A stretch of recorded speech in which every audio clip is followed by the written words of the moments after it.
Can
everybody hear me? Thank you. Good evening, everybody. Now, before we commence the meeting this evening, what I'd like to do is to be upstanding for a minute's silence for the death of a 32-year-old man who was found in Woodland Park on Tuesday, the 2nd of August. So hopefully you'll join me in a minute's silence. Thank you.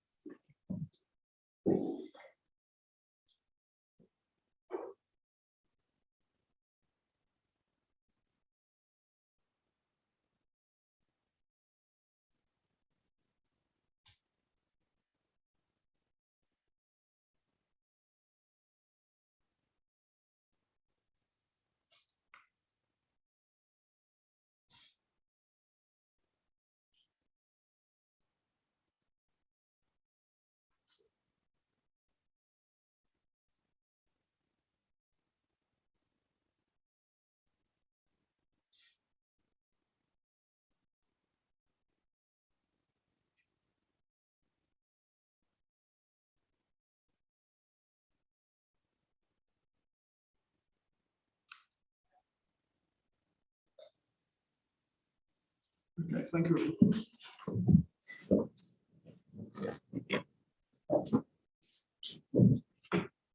So, my name is Philip Wicks and I'm chair for this meeting. So I welcome you all to the August 2022 meeting of the Community Woodley Town Council. Woodley Town Council meetings are now recorded, streamed live and stored on the Town Council's YouTube channel. So by virtue of attending the meeting, you consent to having your image and audio recorded for this purpose. So if you do not wish for your image and audio to be recorded, then please do not stay for the meeting. You're all going to stay? Okay. So the Town Council is consulted by Wokingham Borough Council on planning applications within Woodley, but the final decision of approved or refused is taken by Wokingham Borough Council. So we will notify Wokingham Borough Council of the committee's views, which may include any comments and concerns expressed by members of the community affected by the application. This online element of the meeting of the committee is taking place under video conferencing. Matthew, do we have any remote? I'm watching on YouTube if they are. Right, okay, I'll leave that out. So for members of the public attending version wishing to comment, then they should raise their electronic hand, but I believe we don't have any attendees. So for those in attendance tonight, we are not expecting a fire alarm. It might be a good idea to get outside and get some cool air. So if you hear the fire alarm, please head to the nearest fire exit and congregate at the fire assembly point by the Oakwood Centre in front of Woodland Park. A little bit of housekeeping to do before we start the meeting, so if you'll forgive us going to committee just for a few minutes. Matthew, do we have any apologies? Yeah, we have two apologies from councillors Nagra and Skegg. Thank you. And do we have any declarations of interest?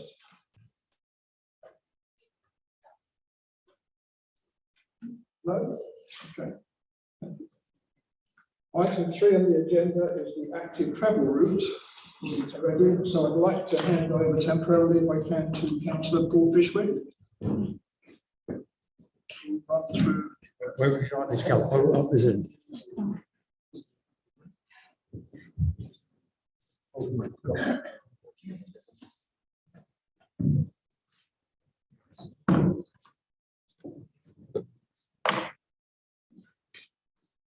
A bit older these days, so I need to put extra specs on, I agree.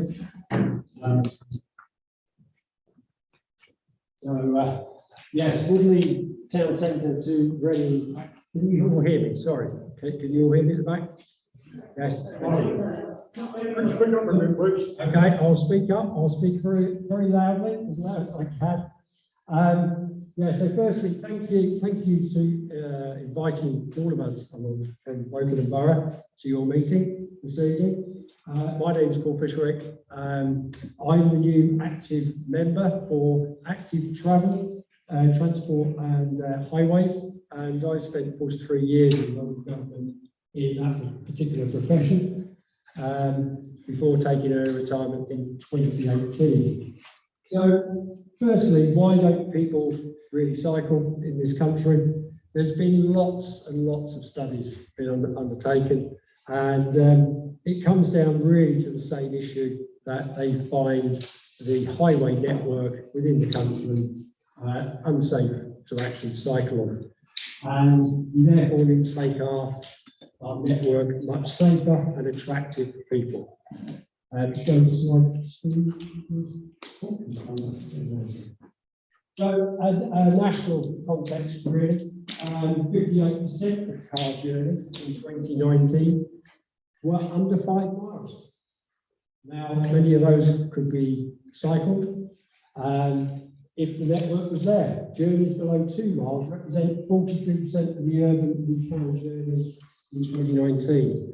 Just think if a large proportion of those are able to walk and cycle with the same network, how much space would be created for people who really do need to actually travel by car. And it will reduce the amount of congestion. Making cycle and walking a natural choice for shorter journeys and the path along the journeys, connecting to rail and bus. This is what the government have produced. This is national, and they've produced several strategies, gear change and the cycle infrastructure design. This is known as Local Transport Note 1/20, and part of decarbonising transport. And by 2030, they aim to have half of all journeys in towns and cities to be walking or cycling. And by 2040, they want to have a world-class cycling and walking network in England. So what is active travel? Active travel is walking, cycling, wheeling, scooting, and also running. It gives us lots of benefits. That's why active travel is so important. It gives us health benefits, well-being benefits, environmental and air quality. Too many people are dying prematurely because of poor air quality. And it costs this country a lot of money. We're all now having to do this because it is so hot. This is all part of climate change. And transport is one of the biggest contributors to gas emissions, climate change. That is not true. Can I finish the presentation? Thank you very I much. beg your pardon, that is not true. Could you sit down, please? Thank you. Congestion. I don't mind hearing the facts, but I will challenge you when you say something which is not accurate.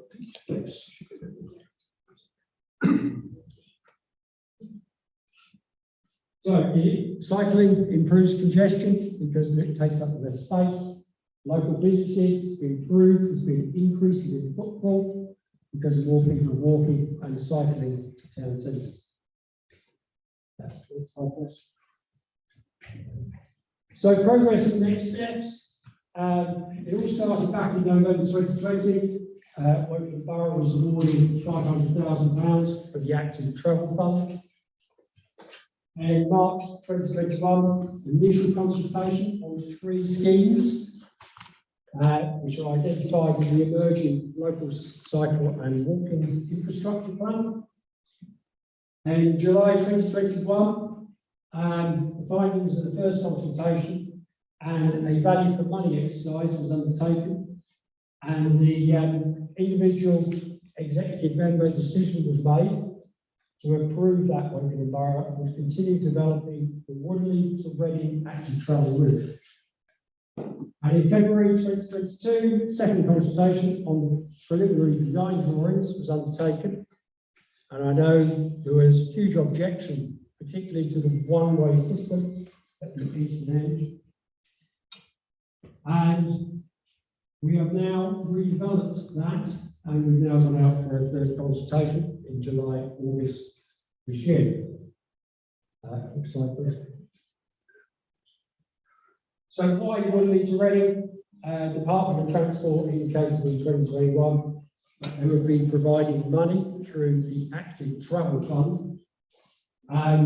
As I said, there was 3 schemes which we looked at, and after that evaluation, we went down to 2 schemes, one being the Woodley scheme, the other one being a Wokingham Town Centre scheme. But the value for money exercise proved that the Woodley one to Reading was the best choice to go forward. And also the results of the consultation showed that this was the most likely one for people to switch to walking and cycling. Yeah. So, works into the last consultation, discussions have taken place with the Department of Transport, Active Travel England, to see what's acceptable to them. Now, it's their funding that's come forward to Wokingham Borough, and the funding can only be spent on this particular project. It cannot go anywhere else, and it cannot be spent on anything else.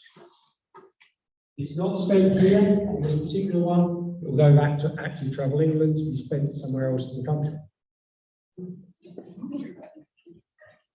5 options were developed since May 2022, and a workshop took place with the town councils of Early and Woodley, together with ward members and cycling groups. And the option which has been put forward to you in the current consultation was the one which was felt to be the best one. And that's currently where we are. I'll hand over to Sam, who's going to take you through some detailed plans. Thank you.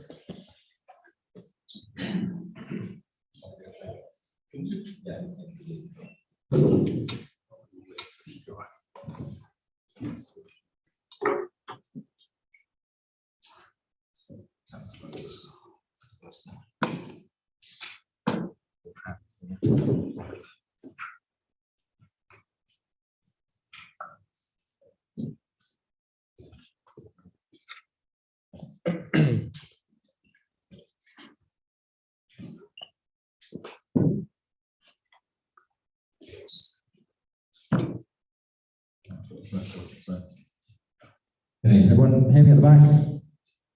Okay, so good evening. So I'm Sam Goss. I'm a civil engineer. I work at Phil Jones Associates in Reading.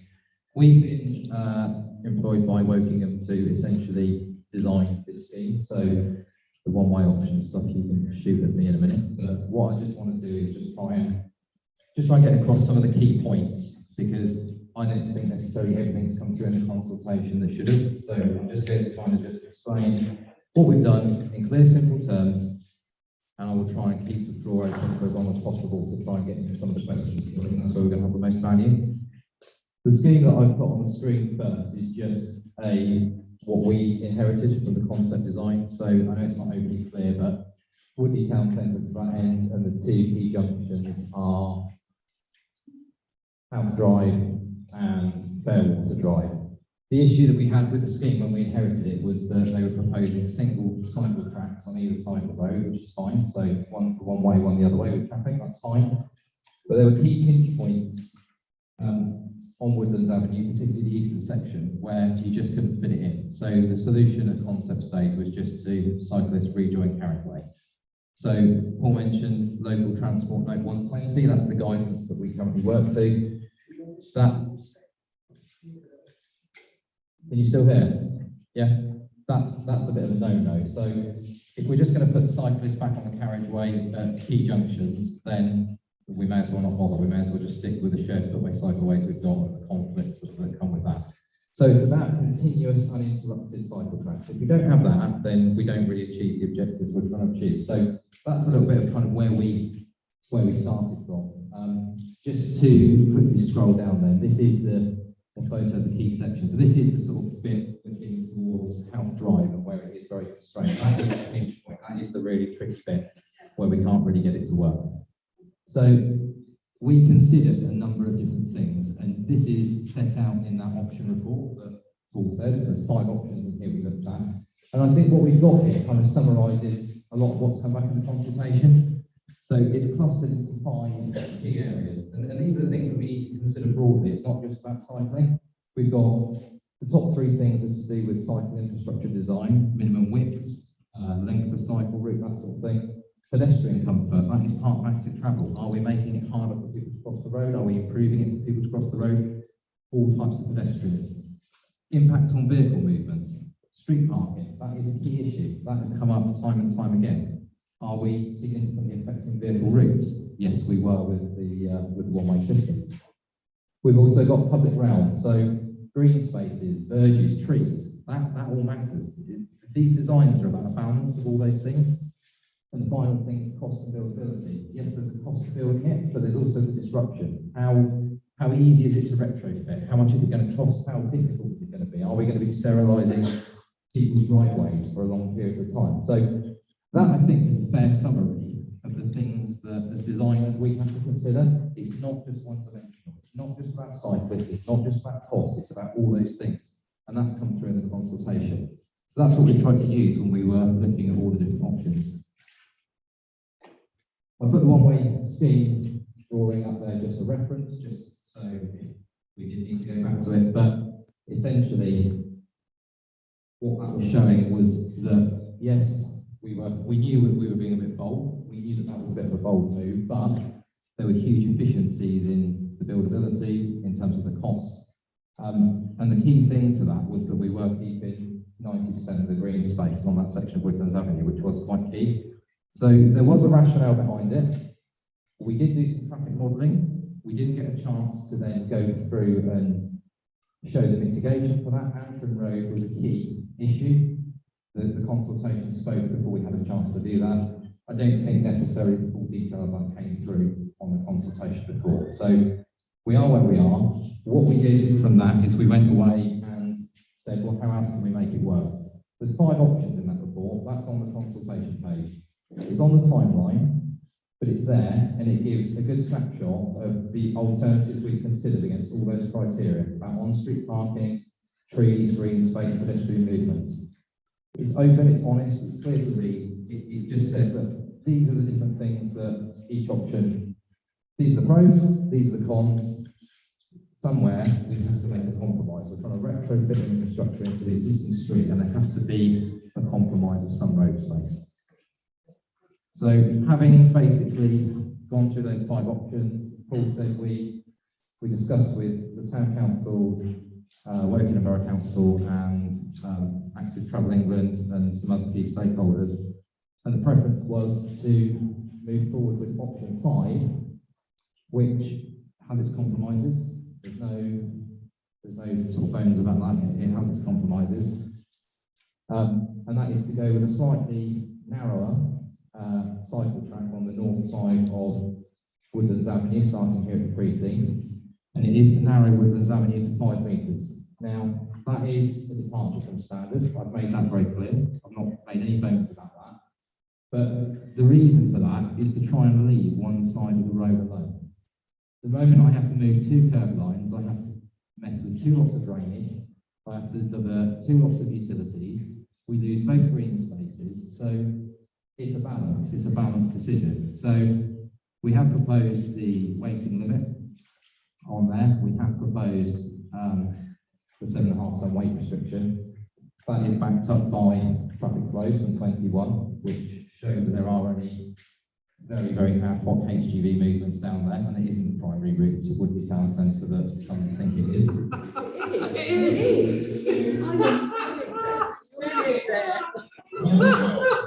One example, HGV lorry took my daughter's car out. Don't trying worry, to get I've got round the the corner. figures to tell Can we me. let him finish and then we can destroy it? You know, we're going to get into the questions. I think I'm happy. There's other solutions, but with another solution comes another compromise. So it is that balance. I think that's the bit that I wanted to try and kind of get across. So that's the kind of design to where we've got to. There's probably not much more I can really say about it. I've focused on the Easter end this evening. I've got the other drawings. If there's broader questions about the rest of the phases, we can pick up those. The best thing to do is really to open it to the floor and deal with the kind of concerns there are. Just before we do that, can we see if the councillors would like to make any comments? Good idea, okay? Matthew, can I spin it around so I can replace the audience? You can, there's no mic in it. I'm going to talk very loud.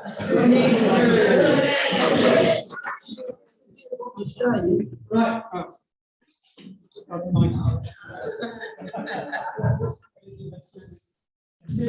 One, two, okay. Right.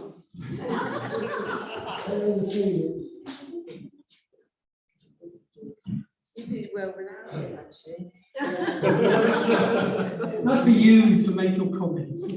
Right, just before I've got a short speech I'd like to make, but first of all, what I would like to say, and I've read the document you were talking about, and I've read your table and all the things in there.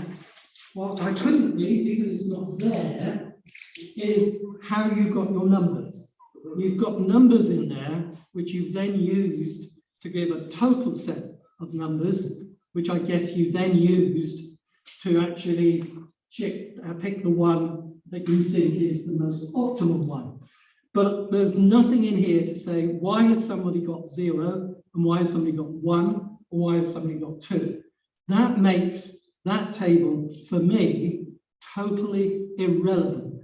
And I know you probably can tell me later, all right, and I would suggest I'll take that offline, because when you do things like that, to me, it starts destroying the integrity of a lot of what you're saying. Incorrectly, but that's what I've been saying. Now, can I say that I do have, if anyone's interested, 8 key points. I'll leave you my own views of what's wrong. 8 key points, let you take a copy of that. But can I say I've been bitterly disappointed with the survey, not consultation. It's called a survey. I may be being pedantic. Consultation implies that you might actually listen to the responses. Survey can be just a number crunching side. I know it's just a small thing, but my first issue with that is you have reinstalled the requirement to have an account to fill this survey in. Now, we were lucky last time we got that removed, and I think that was a major contributor to the fact that they had over 1,000 responses to that survey, because people did not have to worry about leaving behind a digital footprint. I think if you want to maximize input on a survey, you have to remove hurdles. That is a big hurdle. But it's a fact of life, that's what you've done. The next is the content of the survey. I think it's really devoid. I hope you've all done it.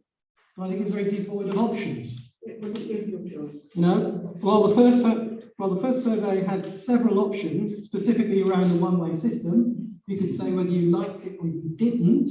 And guess what? I think it was 84% of the responses didn't like it. This doesn't have that. to me, it's a sort of fait accompli with no options. All questions around how likely are you to, get into your cycle? Where do you live? Why are you in here? To me, they're all motherhood and apple pie questions. They're not a survey. They're not asking residents what they really feel about this option. It's almost as if a decision has been made to proceed with this proposal, but we really need to do some sort of consultation. And I interpret that as a tick box exercise. We didn't have a tick box exercise last time. We shouldn't have a tick box exercise this time. So real big question, why isn't there options in the survey to comment on? You've said there's 5 options, right? I'm not saying you should have all 5, but a lot of feedback I've had is around the House Drive Beechwood Avenue option.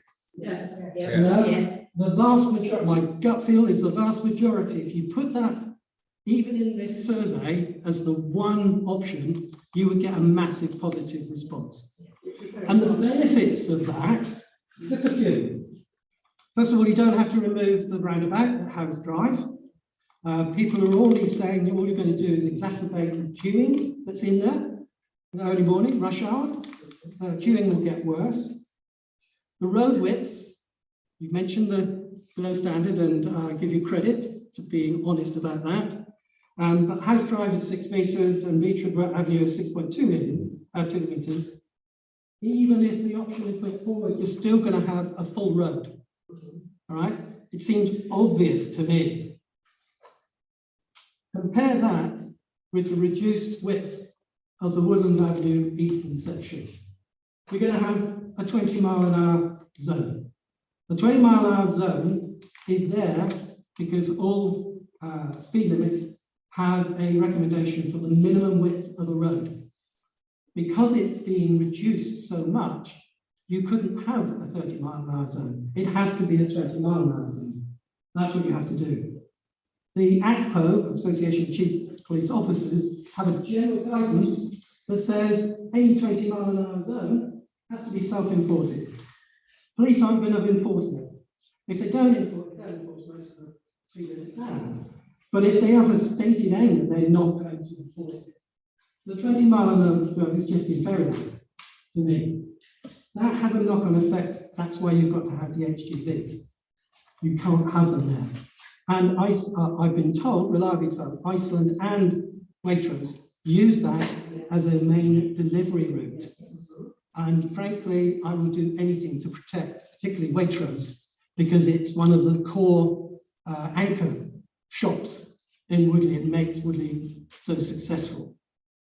So we have all those problems. And don't forget, double yellow lines on both sides. Double yellow lines. We know there's a lot of people there on the bungalows who are elderly.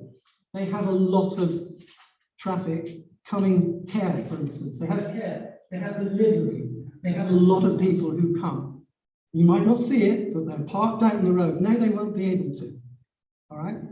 People, although they will do, because they'll park and they'll block the cycleway, which will upset everyone, the cyclist and everyone else. Just looking at the number of houses that these two options impact.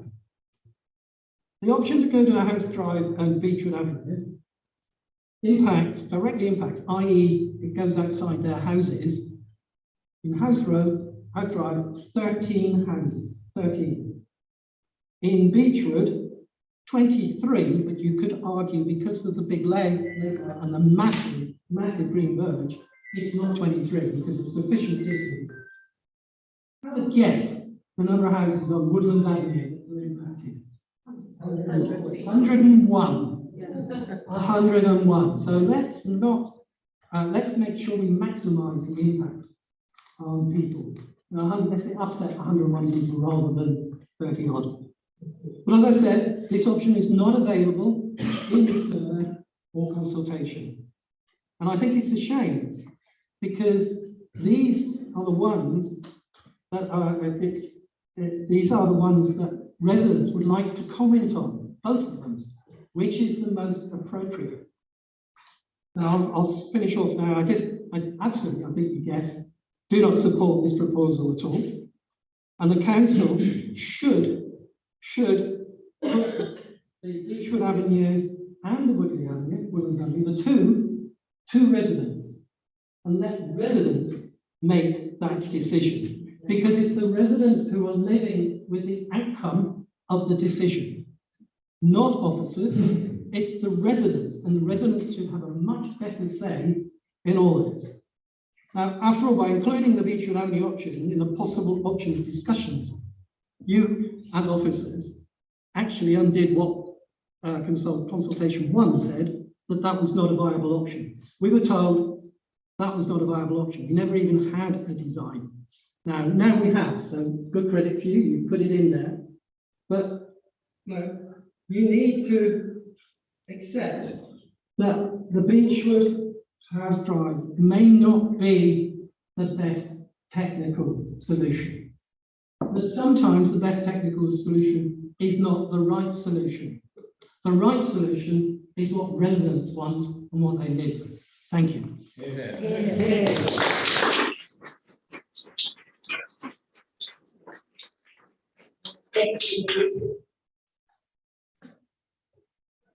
you want me to hold it for you? If I can work it. Can you hear me? Would you just take it out and hand it?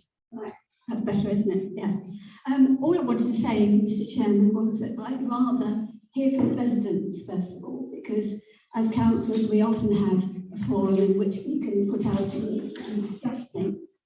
I would also ask that we don't repeat what people are saying. I think it's unfortunate in the way that Councillor Baker has laid out all the objections that everybody's going to bring up anyway, and therefore we'll get some repetition. But hopefully we can keep it that you have your say, but we don't all say the same thing. And I'd much rather hear from you than me spout on at this point in time.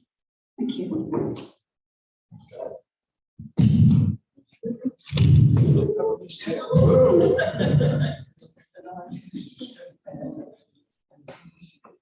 I do have a list here of people who would like to make some comment or perhaps even ask questions. So, Gareth Davis, is that the first name I have on the list? All names were taken, sir.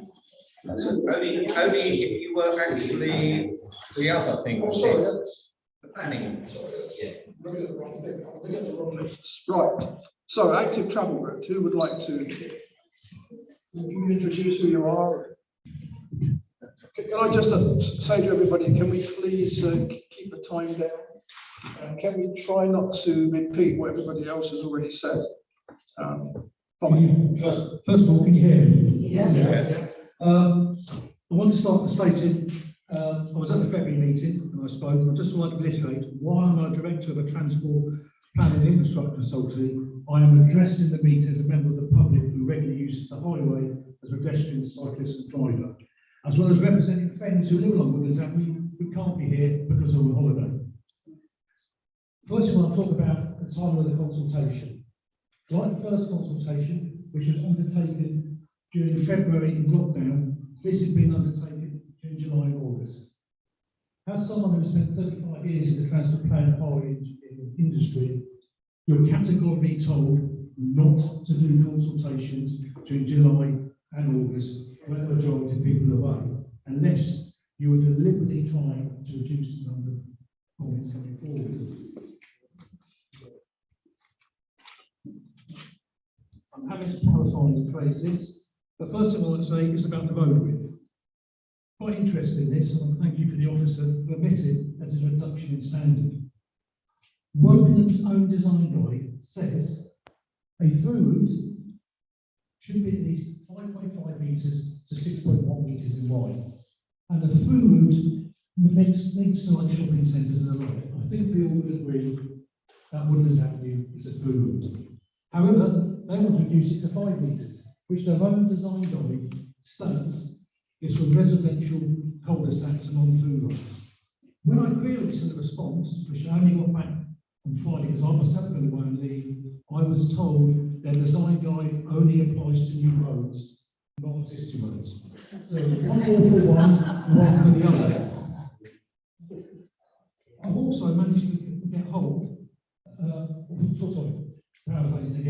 But regardless of road widths, their design guide actually refers to the Department of Transport guidance.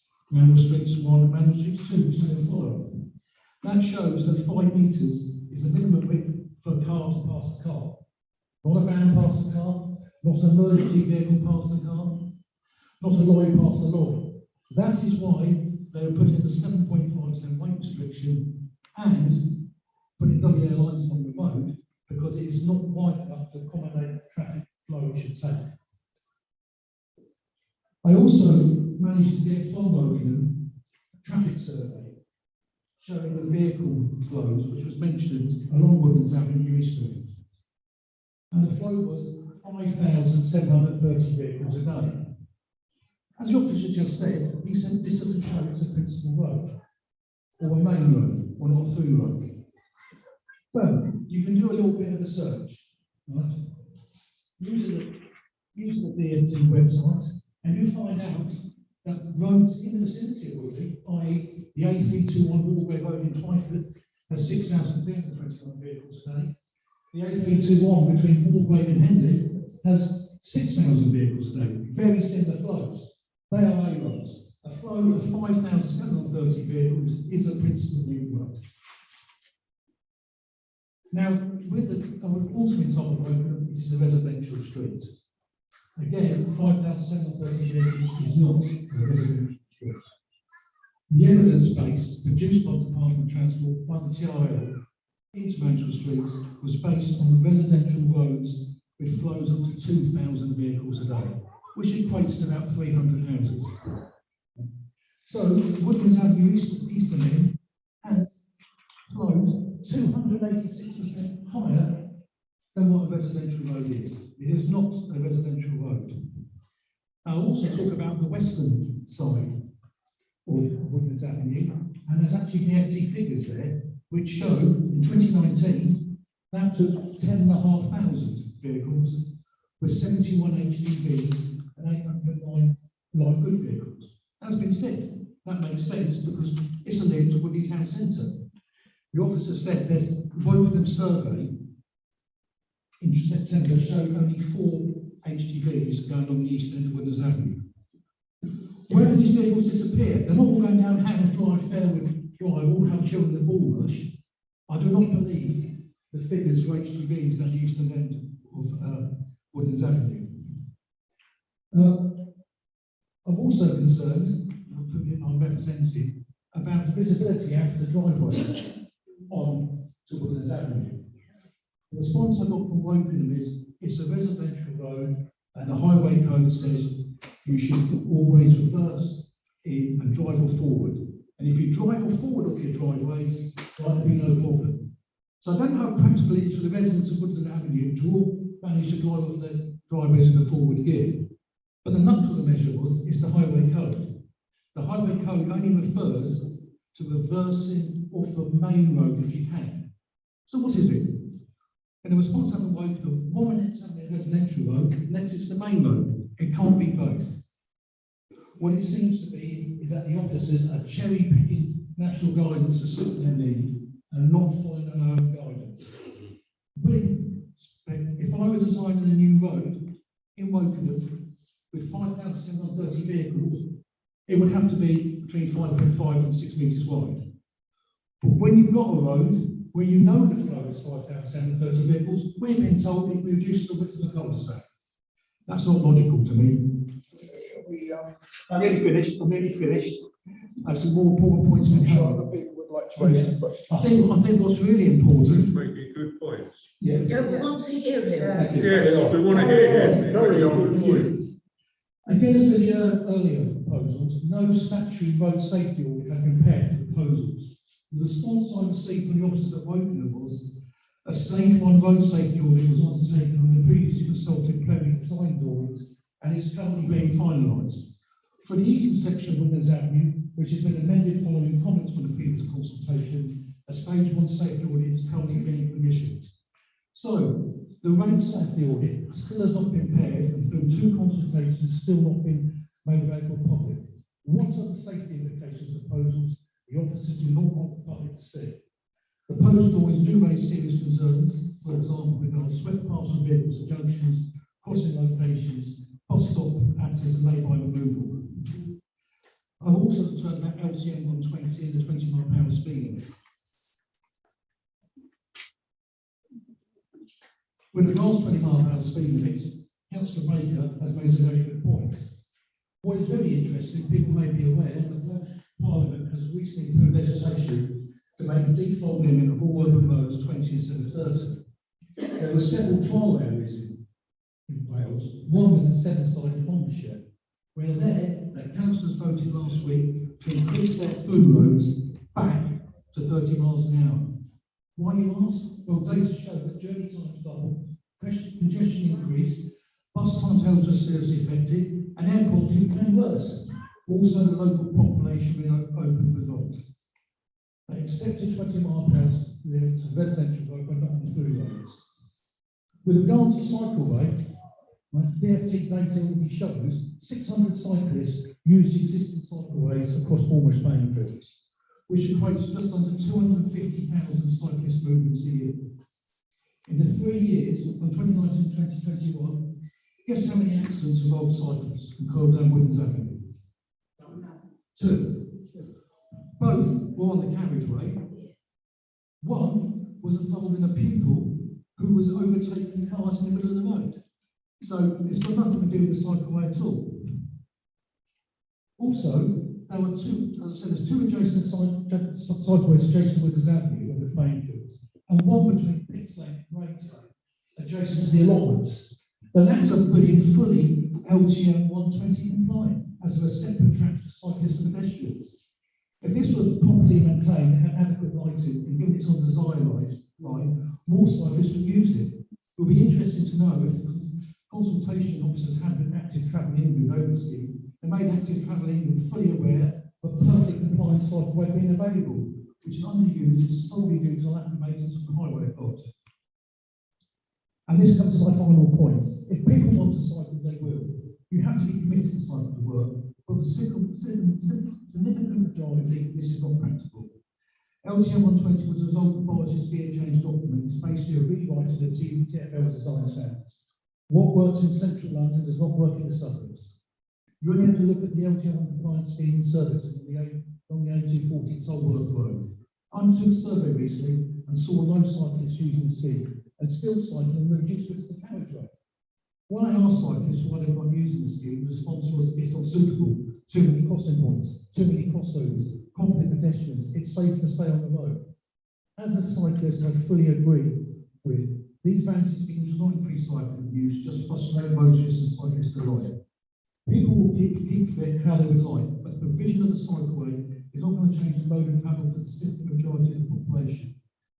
And say, I'm going to use active travel. With all electric cars from 2030, the air quality argument and CO2 emissions argument falls off the cliff. This is a utopian view dreamt up in the corridors of Whitehall, or should I say civil servants' kitchens. It seems Woking Borough Council sought 3.8 million of funding for a scheme from the DfT before any consultation was taken, which a competent authority would have done. However, they now have funds for a scheme no one wants. They are desperate for implementing against residents' wishes to say being head on their face. I'm sure that doctors, surgery, schools, and charity groups will make better use of public money.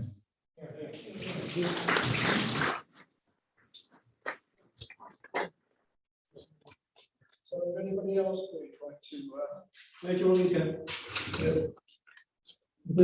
Actually, Keith, I think I can probably use my voice like you can.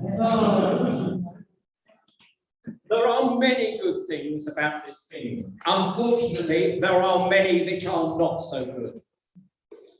The concept is to create a single super cycle highway from Woodley to Reading. What we need is a plan that makes improvements geographically across the whole of Woodley.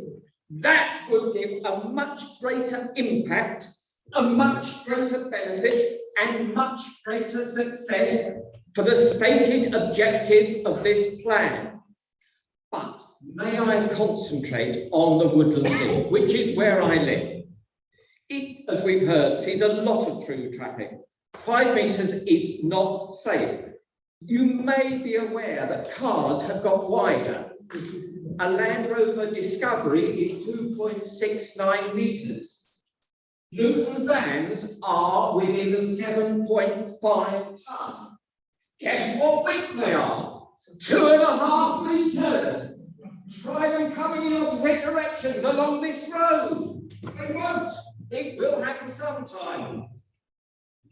To put a step between the road and the cycleway will actually impinge on some members in Woodlands Avenue. Our daughter is a wheelchair user. She frequently wants to cross Woodlands Avenue to get to the cut through to Woodway.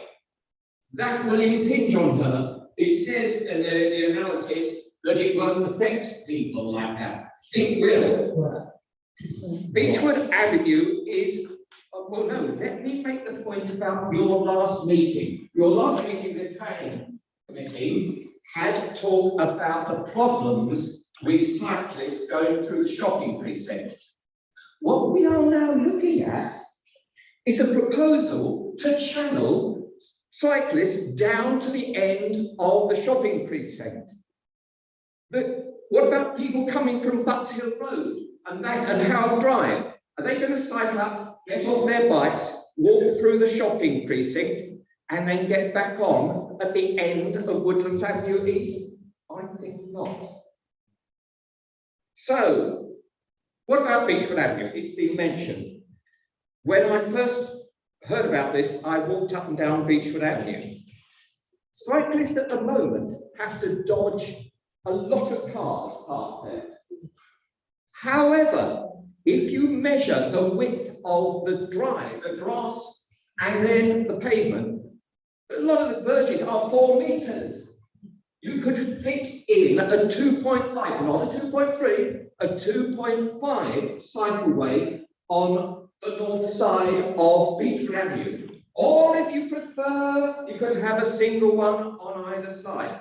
Both would not, well, there would be one small tree that would have to be removed from the north side. But on Woodlands Avenue, there is a very mature tree next to Lloyd's, and that would have to go. So, why not have Beechwood Avenue? You have Bulmer School, a lot of students coming out of there. If they're heading east, then down Beechwood Avenue is the obvious way. People coming out of the way, similarly. And there are many routes to get from Beechwood School, sorry, Bulmer School, on through to Reading. For example, you could go up Town Lane. There are routes through there. There are other small parts that you could get. You don't have to go through the whole of Chequers Way. There are a lot of options. And of course, there is the cycleway up the rest of Woodlands Avenue. So a scheme such as this should have had full survey and traffic flow. We've heard that some things have been done, but they're not easily available. So it appears to draw on the research and suggest that people will have to go towards this one single route. I don't see that happening. So we should not put all our eggs into one basket. That is my main point. One single cycleway is not the answer. What we need is a comprehensive pan-Woodley plan to improve routes for cyclists across Woodley. This is offering a single super highway route, Woodlands Avenue to the shops. Why do that? Let's have something wider. It will benefit more people. It will achieve the objectives that this plan has set out. So that is what I would like to see.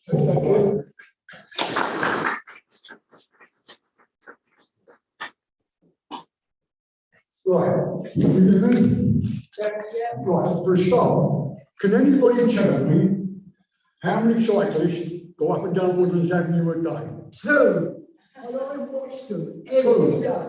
And some of them are on the path and some are on the road. We're doing this for 2 cyclists. Okay, right, I'm happy to answer questions. Can I just make it clear, right? I'm from the design organisation. Can I just ask that we just bring it down a level? Because it feels quite angry, and I'm happy to have a discussion. I'm not against cyclists. I cycled over 40 years myself. I'm a cyclist. In London on the roads. But when you're talking all this upheaval, for the sake of what? 4 a day?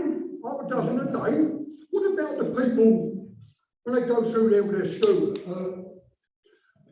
Like with a pushchair or something, and somebody comes down in a wheelchair. The amount of paths you're allowing them, they won't have enough room. Okay, And another thing, can I answer some of the points there? So let me just come from my perspective then, okay? I'm a dad, okay? I've got a 6-year-old child. I drive, I like driving, I cycle. I will cycle on the road. I've got no problem cycling on the road. I'm a very confident cyclist. I've been taking my son, not in Woodley, although I know Woodley very well. I've been taking my son to Summer Holiday Club, which is 1.5 miles from my home. And let me tell you, it is bloody frightening trying to cycle with a 6-year-old, because the road is dangerous. It's quite a scary prospect. Not all drivers are considerate. Not all cyclists are considerate. But equally, we have conflict when we then mix with pedestrians, because not all cyclists are. There's not 4 people up and down there a day. So everybody's got to be put out for the sake of 4 cyclists. I mean, another thing I want to know is, when's the people that thought up this airplane scheme? Why can't we talk to them? Or are they frightened to come and face us? I'm here. I'm stood here with a badge on. I'm trying to explain some of the detail to you. And do you know how many people went up and down Woodlands Avenue? Yeah. Do we need the? Right. The traffic survey data that Wokingham Borough Council provided me as a designer last year, that was carried out in September 2021. Now you can argue whether that was relevant or not, but it was outside of the school holidays. That showed that there was approximately 200 cyclists using Woodlands Avenue on a 7-day period.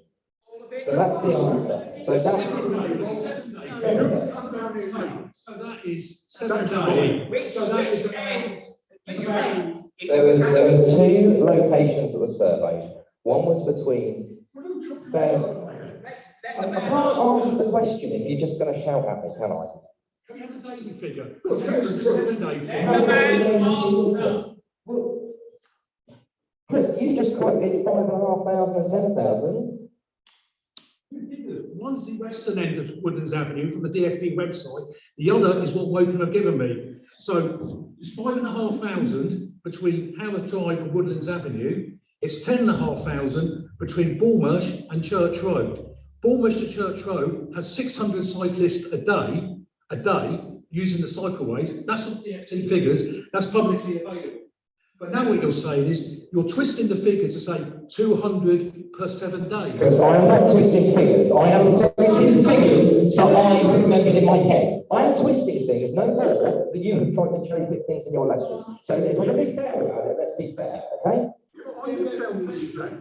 Well, And another thing is, what they do is they narrow the road, and the next thing you'll say is, oh, it's a bit dangerous. Well, then you better make it one way. That's what you wanted in the first place.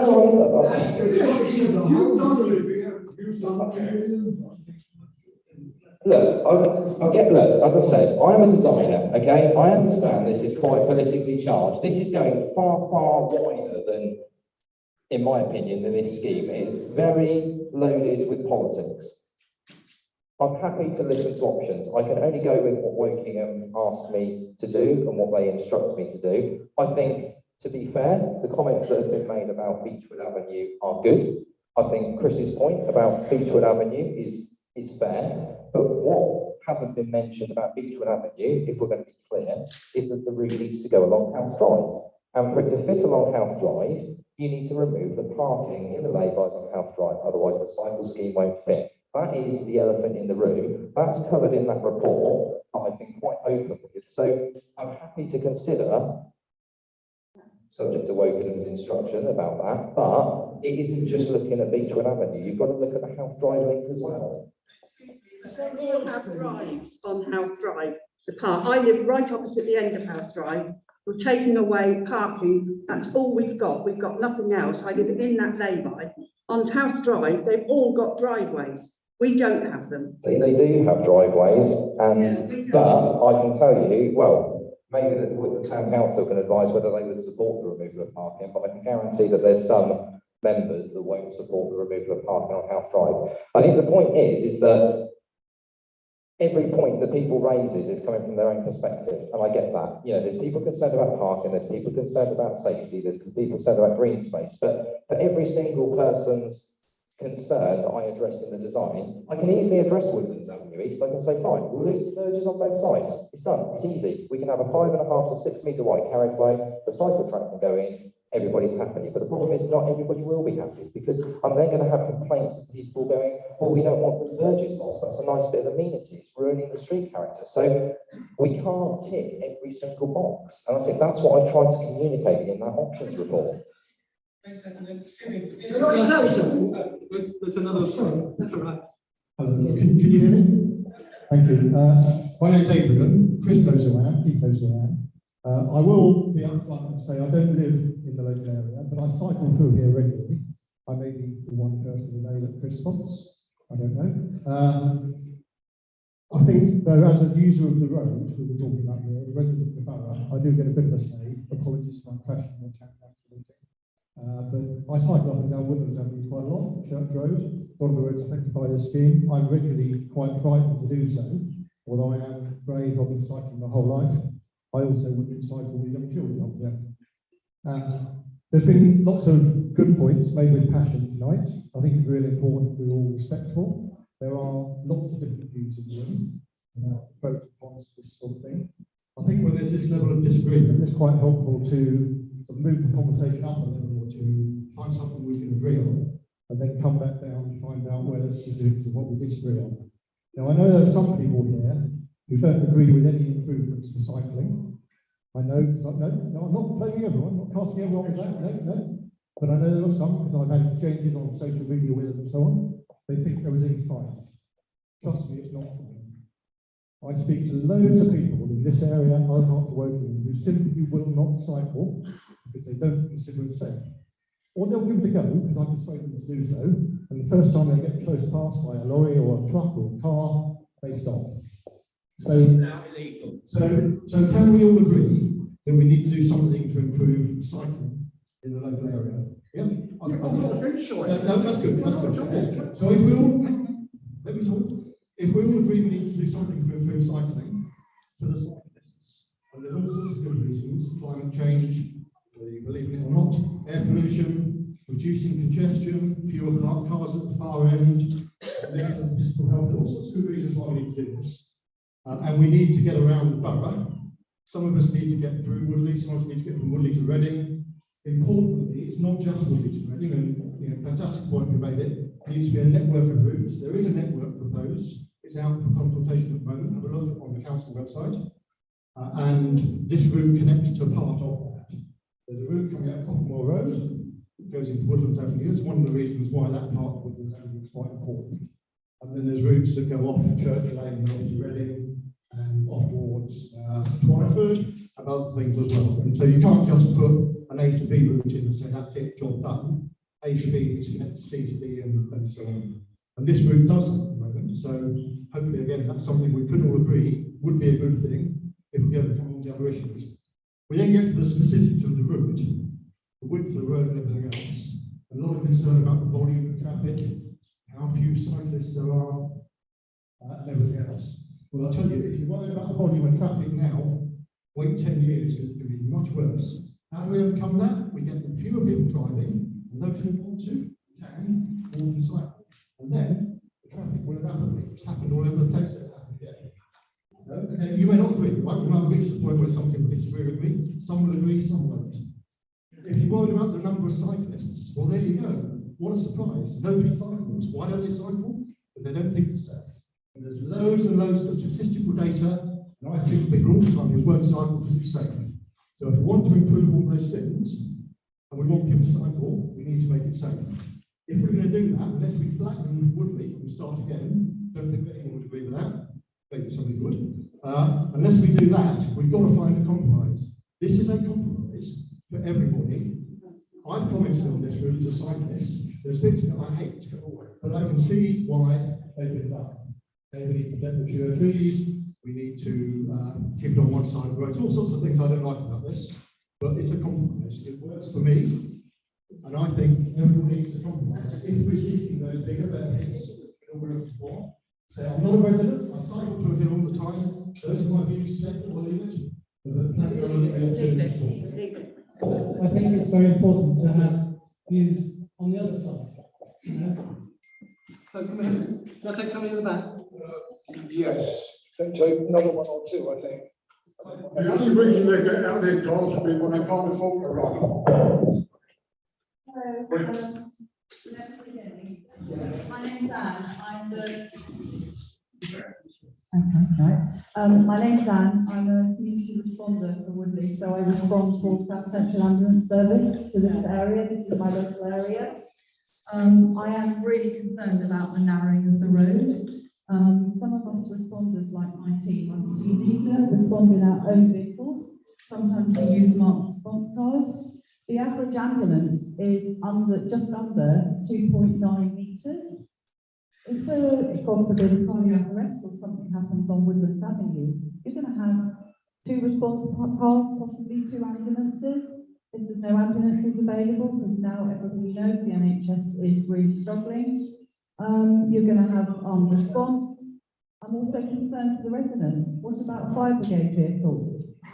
You know, if a fire brigade vehicle is stopping at a house, leading to one incident, and I've got another incident there, a cardiac arrest further along the road, how am I going to get to them if the road is going to be blocked? Especially if we're in the We had something recently. I live on the junction of House Drive and Woodlands Avenue. A gentleman, unfortunately, we mostly older people there. We have carers coming in, all taking away the only place. An ambulance couldn't get near to the house, had to park, and it blocked across from House Drive. It blocked the road. 8 o'clock in the morning, we had tailbacks to the top of Woodlands, both ends, because schools were going in. And vehicles couldn't get past. We had an ambulance and a fast responder, and people had to wait in queue to go around that. It didn't clear till 10:15. We've got 3 schools there. They use our lay-by and the rear of our houses, which is illegal parking, to drop the children. There's nowhere for them to park, to drop children to school. All children don't live near the schools nowadays. I mean, I acknowledge the point you're making perfectly I fair. haven't quite finished. I was Okay, I'll also let you going to finish say, your point. not only for residents, and a majority of Woodlands Avenue residents and Woodway, etc., are elderly. A lot of them use mobility devices, scooters, wheelchairs, etc. Having any hump in the road, you're just looking for problems. Okay, cyclists do not always look where they're going, unfortunately, especially children. I'm just thinking, you know, you're going to stick some kind of bollard or dip in the road or raised bit. That's just another trip hazard for everybody. Getting into and out of Woodland Avenue is going to be hard for elderly people anyway if you've got extra traffic. You know, at the moment, if the pavement is clear, then you've just got your side of the road usually, if you're going on your side. Now we're going to have 2-way traffic as well, going on pedal bikes, as well as 2-way on the road. A lot of elderly people have to have mobility devices added to their home. These are delivered in lorries. You know, adaptations have to be made, etc. How are these lorries, skips, etc., going to be able to park down Woodlands to deliver their goods? So yeah, whole load of things.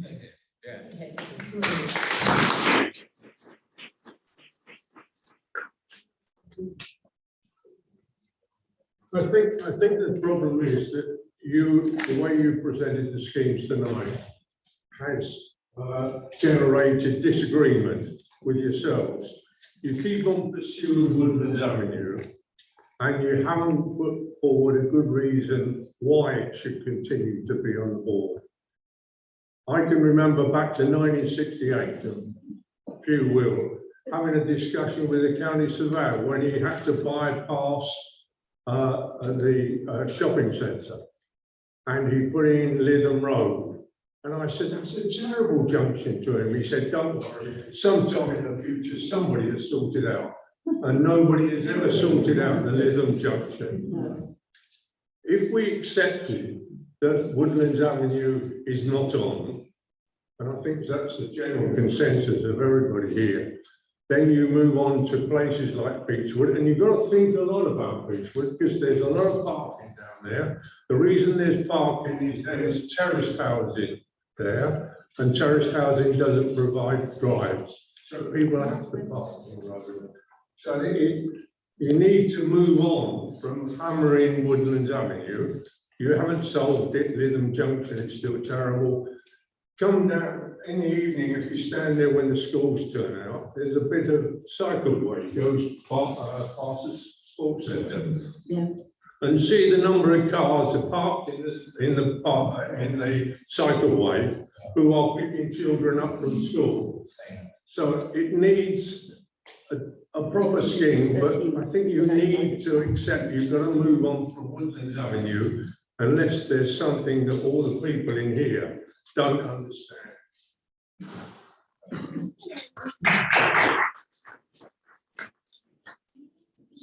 I'm the Woodlands pharmacist at the hospital and I cycle to work every single day.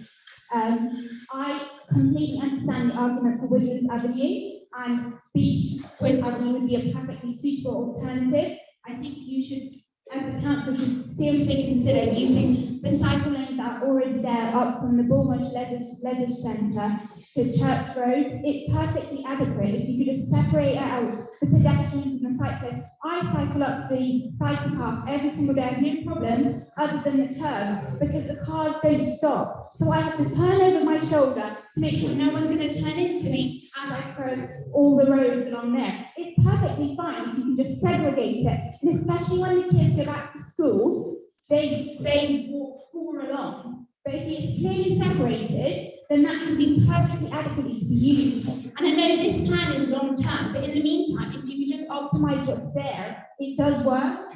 And I just wanted to point, I know there's a lot of residents here and not maybe as many cyclists, but I'm only 28 and I really don't want to be run over on my way to work, and that is a fear of mine at the moment. But there's no parking at the hospital, and that is the only choice to get to work. I'm not getting a bus. So it's something to consider from a cyclist point of view and also someone that cycles regularly. Thank you. Thank you, everybody. I think we can we call it a day there? I think we've taken, can you hear me? Shirley Boyd. It's on. Somebody was still. Can I say something, please? The lady here has got the microphone. Yeah, it's Councillor Shirley Boyd here, and I represent part of looking at part of early, both of which areas of my ward being going to be affected by this route, and obviously I sympathise with all the conversations that's been going on here about Woodlands Avenue. I've said for a while I felt that Beechwood Avenue was a better route, but I would also like to bring into the arena the Culver Lane section, which really, really concerns me. There is a proposal to extend this so you come off of Church Road and you go down Palmerston Road, and Palmerston Road is being described as a quiet route. And I live just on the corner of Palmerston Road, and I can assure you all that it is not a quiet route. It's actually, as a cyclist, it is a difficult road for cycling. It's not very wide, it has cars parked on both sides, and it's a tricky route, and it's got a very dodgy junction at the bottom. The other issue is that the cycleway is going to go down to Culver Lane Bridge, and at that point, traffic going towards Reading on this plan is going to have to give way twice, because the cycleway is going to take up half of the road, and then the other half of the road is going to be traffic coming inwards from Reading. And I can, as a resident of Culver Lane, I do know for a fact that we get a lot of traffic of a morning in both directions, and I really foresee this causing big problems. So I just wanted to, I know that's not Woodley, and I do apologise to you Woodley residents, but I just wanted to make that point very, very notable, because I'm sure a lot of people who live in Woodley use that route. I agree with you. Thank you.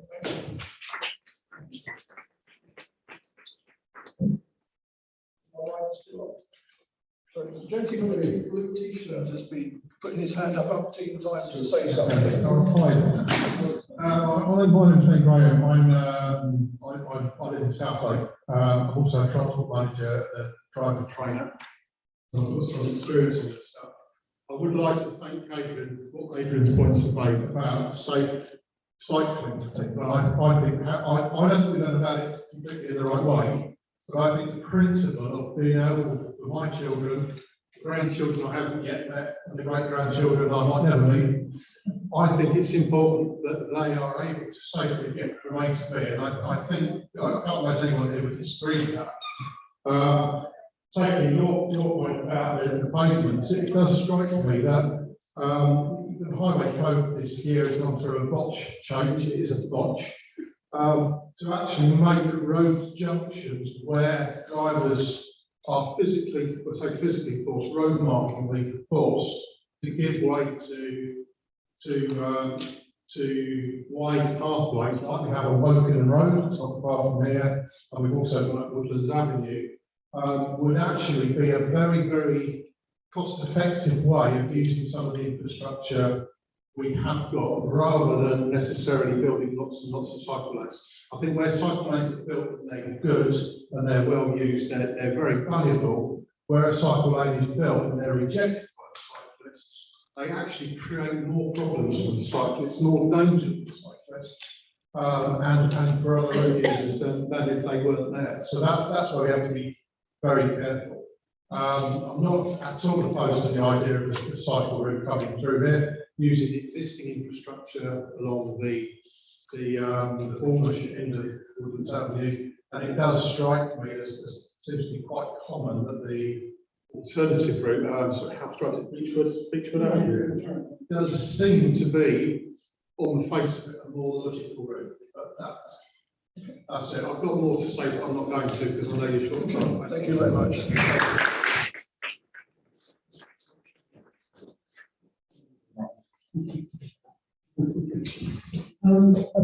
About 3 years ago, we had the cycle track put up in Lower Early Way. And the reasons that were given for doing the cycle track in Lower Early Way are exactly the reasons that we're talking about now. Encouraging people to come off their cars and to use bicycles. Have you had any results of the 3 years of the Lower Early cycle track? Because you're going down the same route. I travel every day. I don't see a single cycle down the Lower Early Way. But what I do say, and I have to be honest, I see joggers down there. Joggers use Lower Early Way cycle track. Cyclists don't use it. And when they do cycle down the Lower Early Way, because they're a bit truculent, like I am, they ride on the other side of it. They ride down the road. So I'm wondering whether, in fact, your scheme is as well thought out and based as you think it is. Secondly, Beechwood Avenue opens up onto Health Drive, and where it opens out onto Health Drive, there's an existing track that goes up the side of the school and comes out in Church Lane. It's about 10 foot wide, and it's got hedges on either side. For me, a great place to ride my bike. You can easily open that up. You can have 5 bicycles side by side. You don't need to use Woodlands Avenue at all.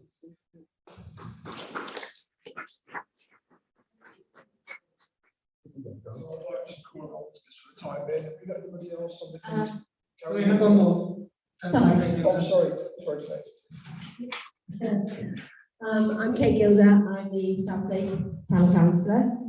And at the last meeting about the cycleways, I was assured that the next time the people in Woodley would be consulted, not told what to do. They would be consulted. We've not been consulted at all. Now, when you're talking about the cycle path, we have 2 cycle paths at the almost end of Woodlands Avenue. Both cycle paths are perfectly adequate, and yet a lot of cyclists won't use them. They're on the road. If you have cycle paths, for God's sakes, make the cyclists use them, because it only gets motorists annoyed when they've got to go behind cyclists that's doing 10 to 15 miles an hour. So apart from that, on the days when we have football matches or golf have a big do, there are cars parked everywhere, all the way along the side where you intend to get rid of the lay-bys. They're all the way up there, the cars are parked, because they haven't got enough room in Gold or in the leisure centre or around the other streets. If you take those lay-bys away, then I'm afraid they will be in the new housing development, because the people will actually go across there and flood there. They will park their cars somewhere because there's nowhere else for them to go. So you must think of things like that. We have terrible trouble in Woodley with traffic. We said we would with 3 schools right on that road, and there's always been a problem. But, you know, we have to think of the residents already here, and it's all right for people that don't live here, but we do, and we need to have a quality of life, not be mucked about like this. I mean, the last scheme, which was the one-way scheme, was absolutely ludicrous. This, I think, in all fairness, if you could look at the House Drive Beechwood Avenue, which would inconvenience far less people, and it would make sure that the people who live in Woodlands Avenue, especially the elderly, are not destroyed by being sort of inundated with these sort of schemes. Thank you very much.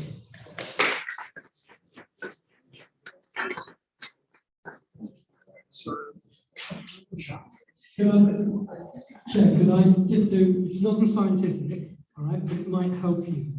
Could I actually do a poll of the people here? Hands up those who would support the Woodlands Avenue scheme. Okay. Right. Hands up those who would support the House Drive Beechwood. That's just really, it's not scientific, but I think we need to consider that.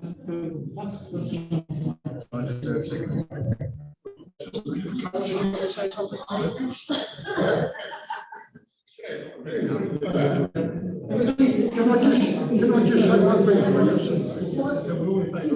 You said that the cycle track was going to be 2 metres wide. Is that going to be 2 metres wide when you start to finish?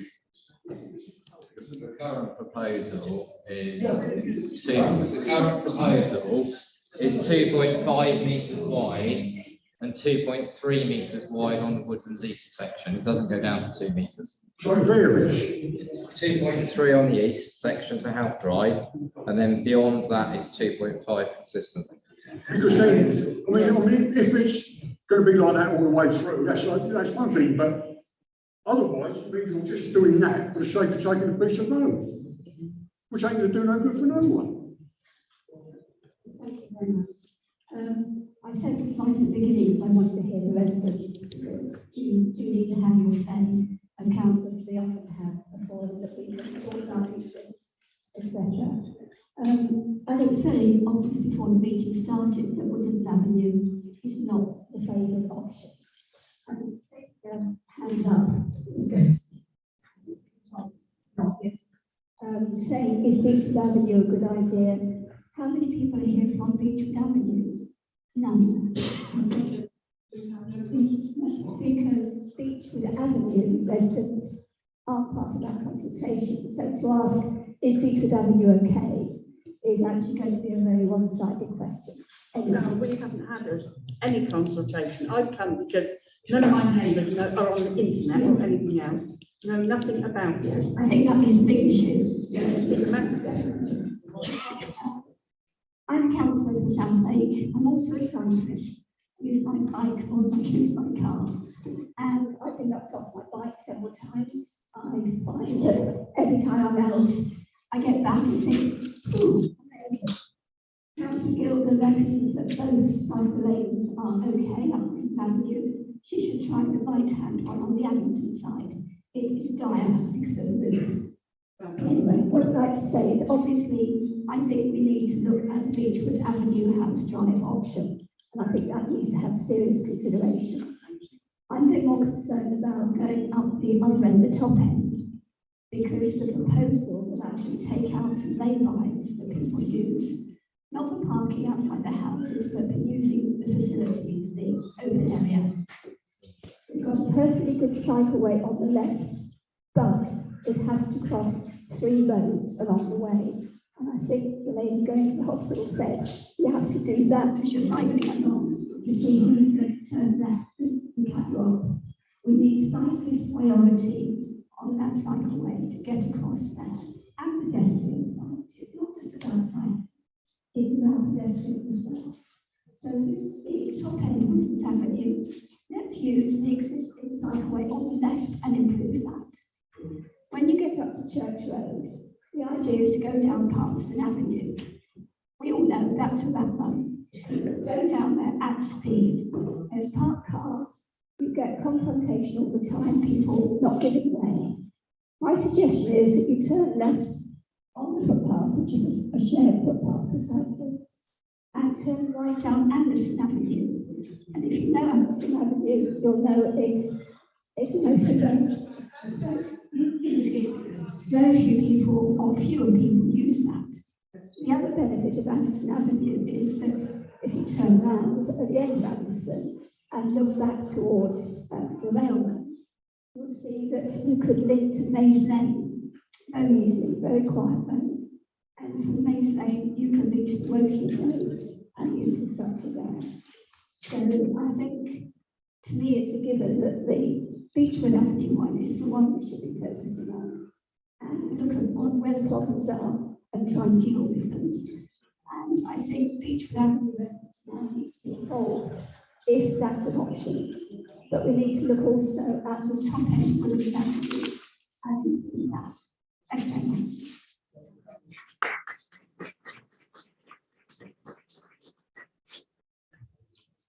I think to summarise, I don't think there's no real objection to the cycleway, but I think it's the location of it which is the problem. And I think we're going to need to go back.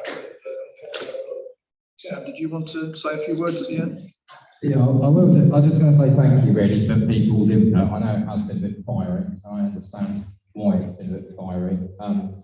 We've inherited this from the consultation that happened back in 2020. The Woodlands Avenue seems to be pretty fixed, and that's what we've been instructed to try and find a solution for. There's obviously the Beechwood Avenue's come out, which is, I think is a fair alternative. But I think all I would say is, as a designer, everything that I put in that report, I would pretty much stand behind. Some of it's an opinion, and you can disagree with it, and I think that's perfectly fine. We have differences of opinion, and that's okay. All I would say about the scheme in general is which way it goes, whichever route it goes, I would relish the opportunity for something like this to be being invested in the streets around where I live. I absolutely relish it. We're massively underfunded with our streets. So even if you're not a cyclist, even if you're a driver or a pedestrian, all I would ask is just try to take away from whatever scheme goes forward some of the benefits, because this scheme is capital funded from the central government. It's not the council's money, they're getting funded. So we could get a cycle track, we could get improved footway crossings for side roads for other vulnerable road users in Woodley, which I know some personally who struggle to cross the road sometimes to get to the Woodley town centre. The road will get resurfaced, the drainage will get upgraded. There's opportunity in any of these designs for us to plant additional trees and enhance the green space. So all I'd like to leave you with is whichever direction it goes, and that's going to be led largely by Wokingham, and I will have to do what they say, is I think there's wider benefits, and I think it would be a great shame if you walk around those streets and look at some of the things which don't work very well, if that money was lost and nothing happened at all. I think it would be a great shame. That's all I want to leave you with.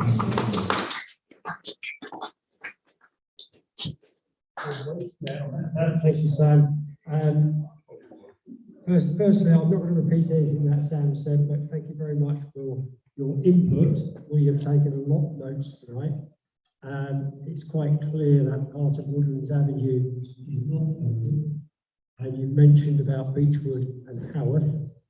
Now, if I go back to July 2021, there was an individual executive decision made in July 21 that we would follow the Woodley to Reading route as previously consulted. And that was along Woodlands Avenue. So that is what we inherited. That is what we have been, that is what we've concentrated on. And that's what the discussions with Active Travel England have taken part of. What we can do, we've got to wait really until the end of the consultation, and then we'll look at all the responses that have come in, and we will consult with Active Travel England and have a look at the Beechwood Avenue Haworth Drive as a potential option. Now, currently, what they've said to us is we've got to stick with the current route that we put forward, which was over a year ago. Now, there may be some flexibility, but they might be able to move it and allow us to use another part of the route along Beechwood and Haworth, but that's something we'll have to wait and see. So, once again, thank you for your input, all right, and I wish you all a good evening.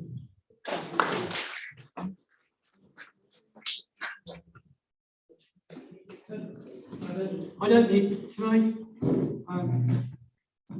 I need to just, last thing, you implied that Active Travel, the government agency, said you had to continue with the Woodlands Avenue route.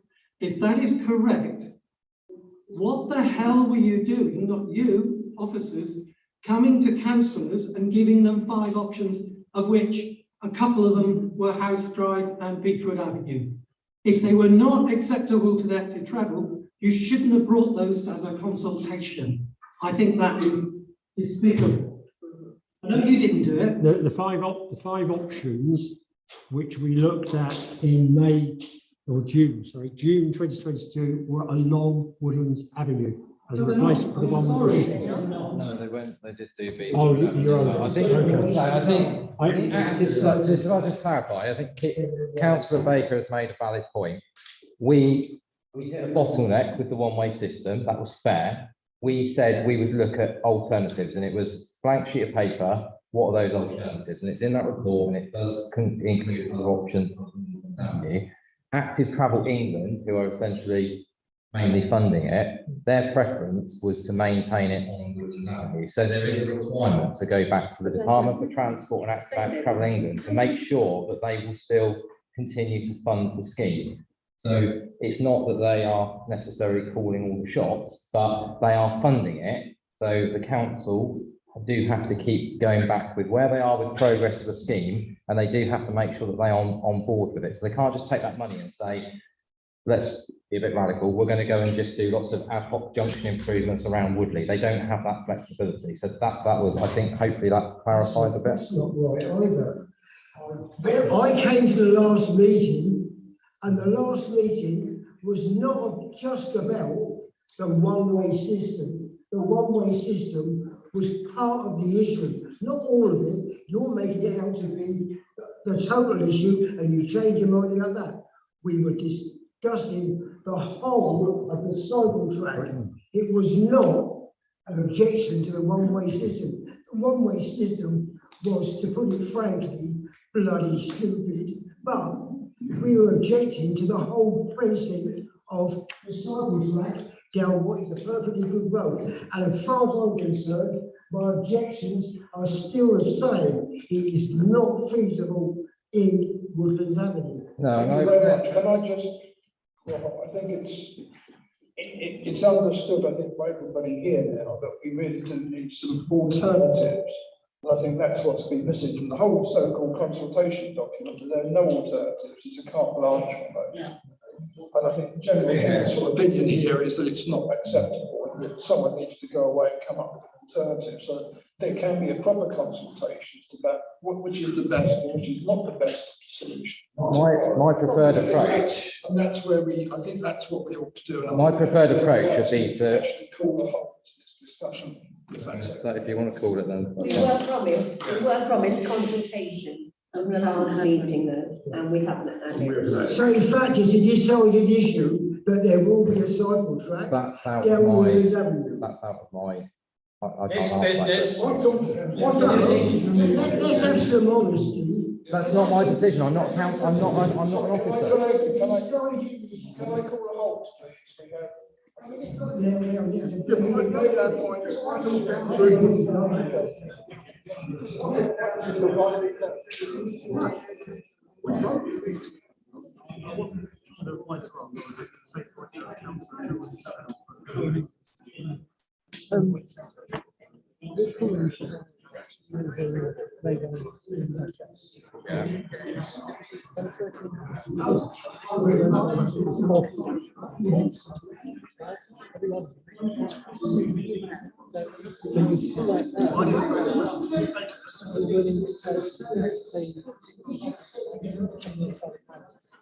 Just saying. No, if we're going to be fair about it, no. The answer to your question is it's being replaced. We're replacing them. So I'm taking away my spaces. And I've found an alternative provision that's suitable for those houses.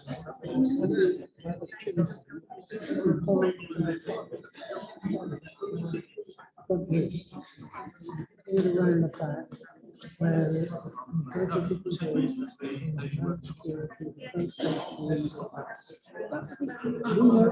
Those houses have all got garages at the back. Those people have bought those houses, don't we will be stood there exactly the same. So look, like, you know as well as I do. You know as well as I do. We'll be sat here with different representatives. Yeah, but yeah, to you it's 13 houses. We will be sat here having the same conversation with those residents if you go down.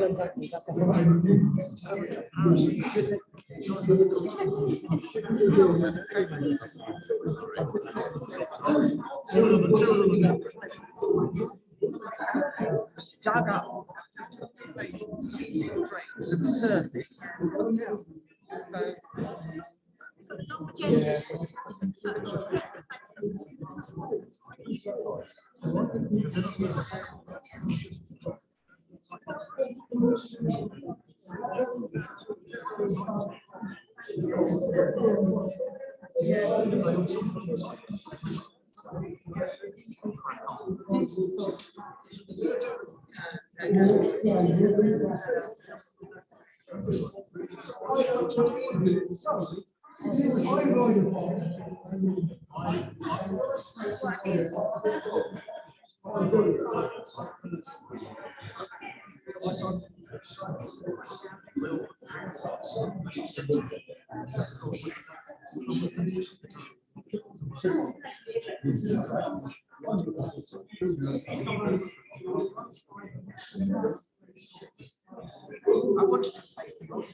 The committee decision is that we would like to reject the current proposal on the basis that there is no alternative.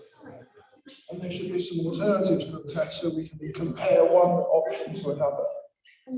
Anything else, Karen? I'm sorry, the whole active travel route is about Woodlands Avenue or Beechwood or whatever, and on and on. And I think we must be very careful about which bit we're not happy about. Yeah, that's right. That's right. So I think that's the general consensus. So can I just remind everybody that there is a consultation paper on the website. If you haven't already responded, please do so. I think the point is, and I think your point is the wider, that's a different consultation. That's the LCWIP. This item is specifically to do with the survey, which is exclusively Woodlands Avenue. It is the appendix 3. So I think we're making a decision on that, not the wider picture. If you look at page 7, you will see that the active travel route includes Palmerston. Oh yeah, no, sorry, I meant that whole route, not. Move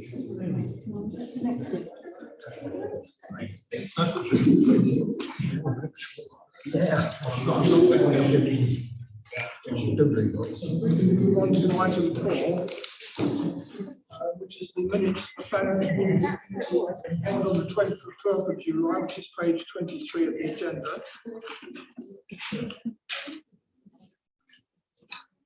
Happy with that? Someone approve it and second it?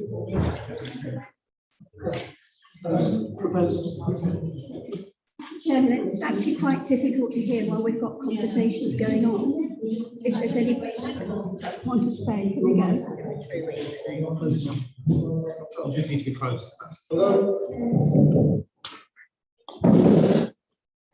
Right, so we'd like now to go on to the current plan application, so I can ask for a bit of quiet, please. Excuse me, can you stop? If you want to carry on conversation, they're in outside the corridor.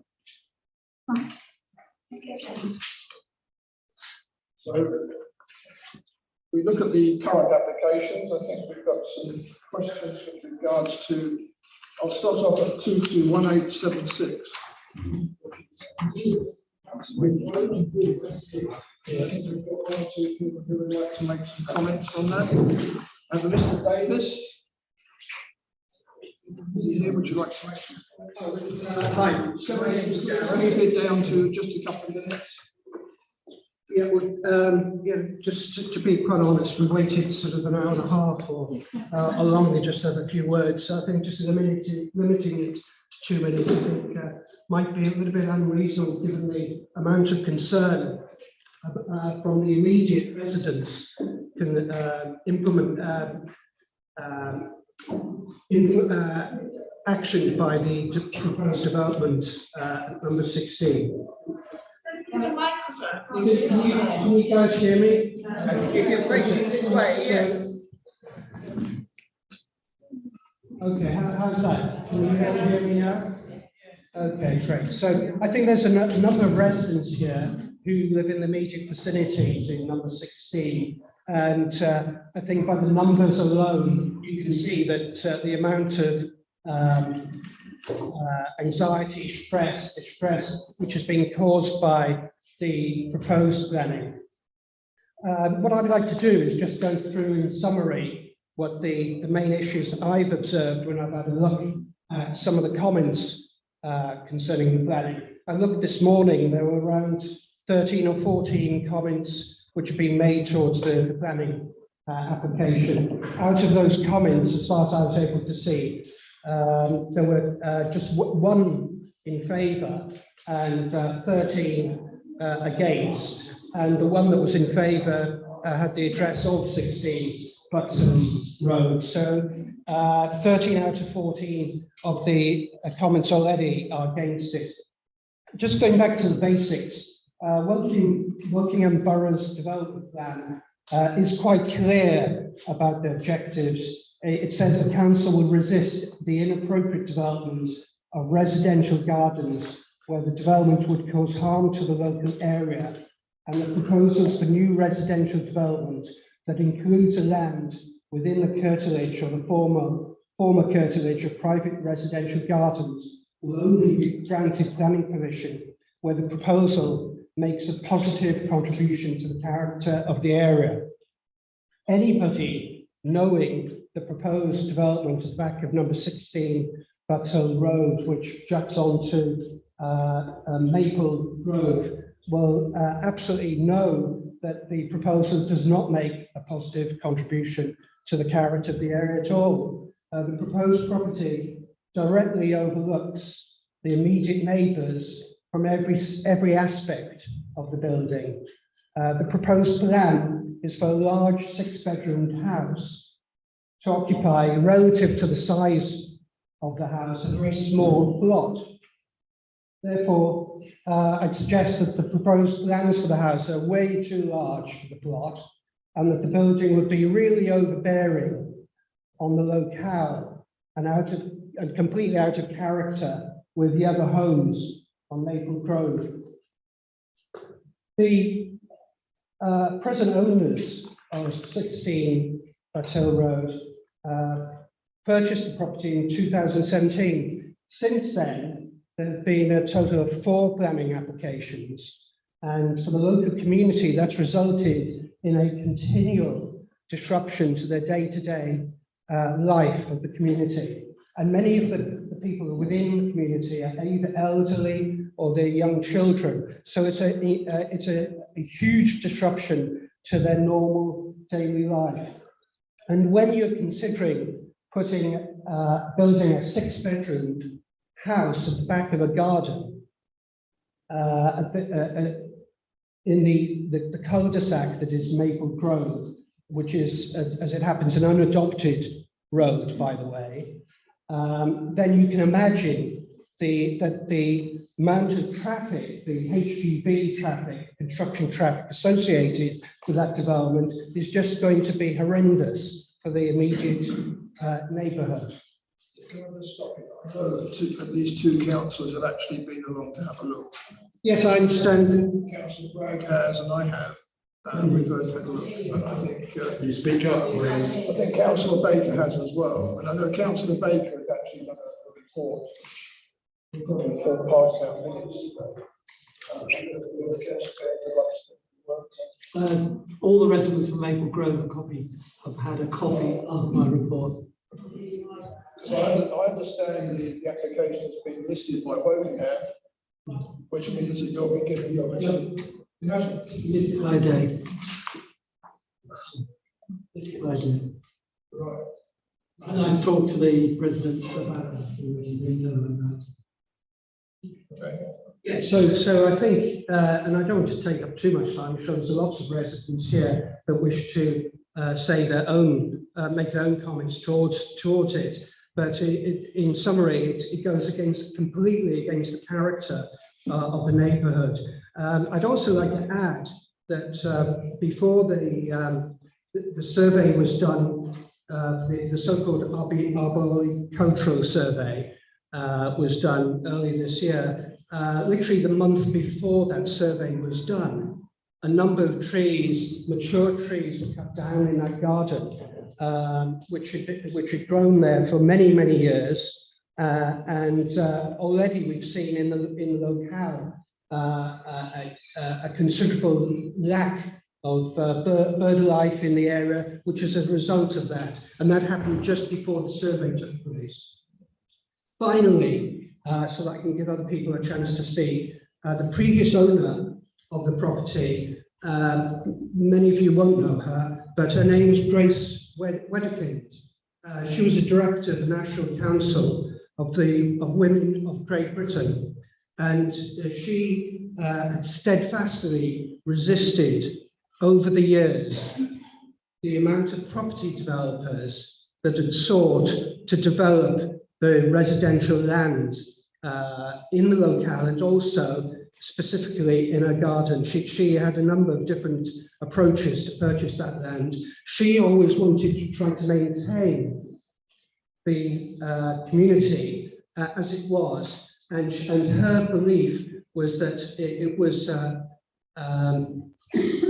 the local community, that her house should be a family home. It's a one home, and that she would resist the further development of that land.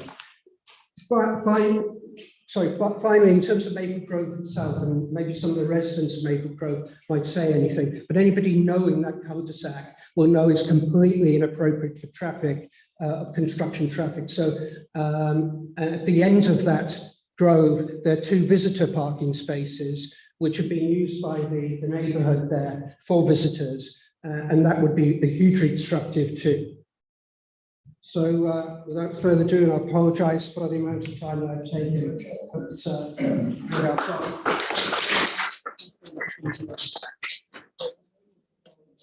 Yeah, because I was struggling to actually turn around. You would imagine that as an HGV lorry. We'll have to back in, wouldn't they? Back out. It's just. The bin lorries don't go in there because they can't get in and they can't get around the 90-degree angle. I've made the specific point in my own objection on the Wokingham site. that it would be a dangerous maneuver for any heavy duty vehicle to try and get out into Buxton Road. So I think the committee is minded to object. I think, Chair, the key reasons would be, there are highways reasons, but I think we need to concentrate on policy TB06, which is the development of private residential gardens. In my report, I counted every one of their positive interpretations to actually show that they are making a positive contribution to the character of the area. They would always be very positive as they are acting for the owners, but I've counted all those, and I think that's our biggest hook.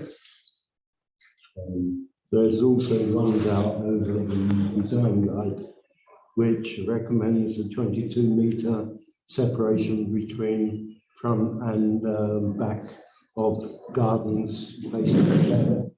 I believe 52 Rochester Way, you've measured it is below 22 metres. I believe it is, but sorry, is there do I have an opportunity to? If you were to speak, yes. Yeah.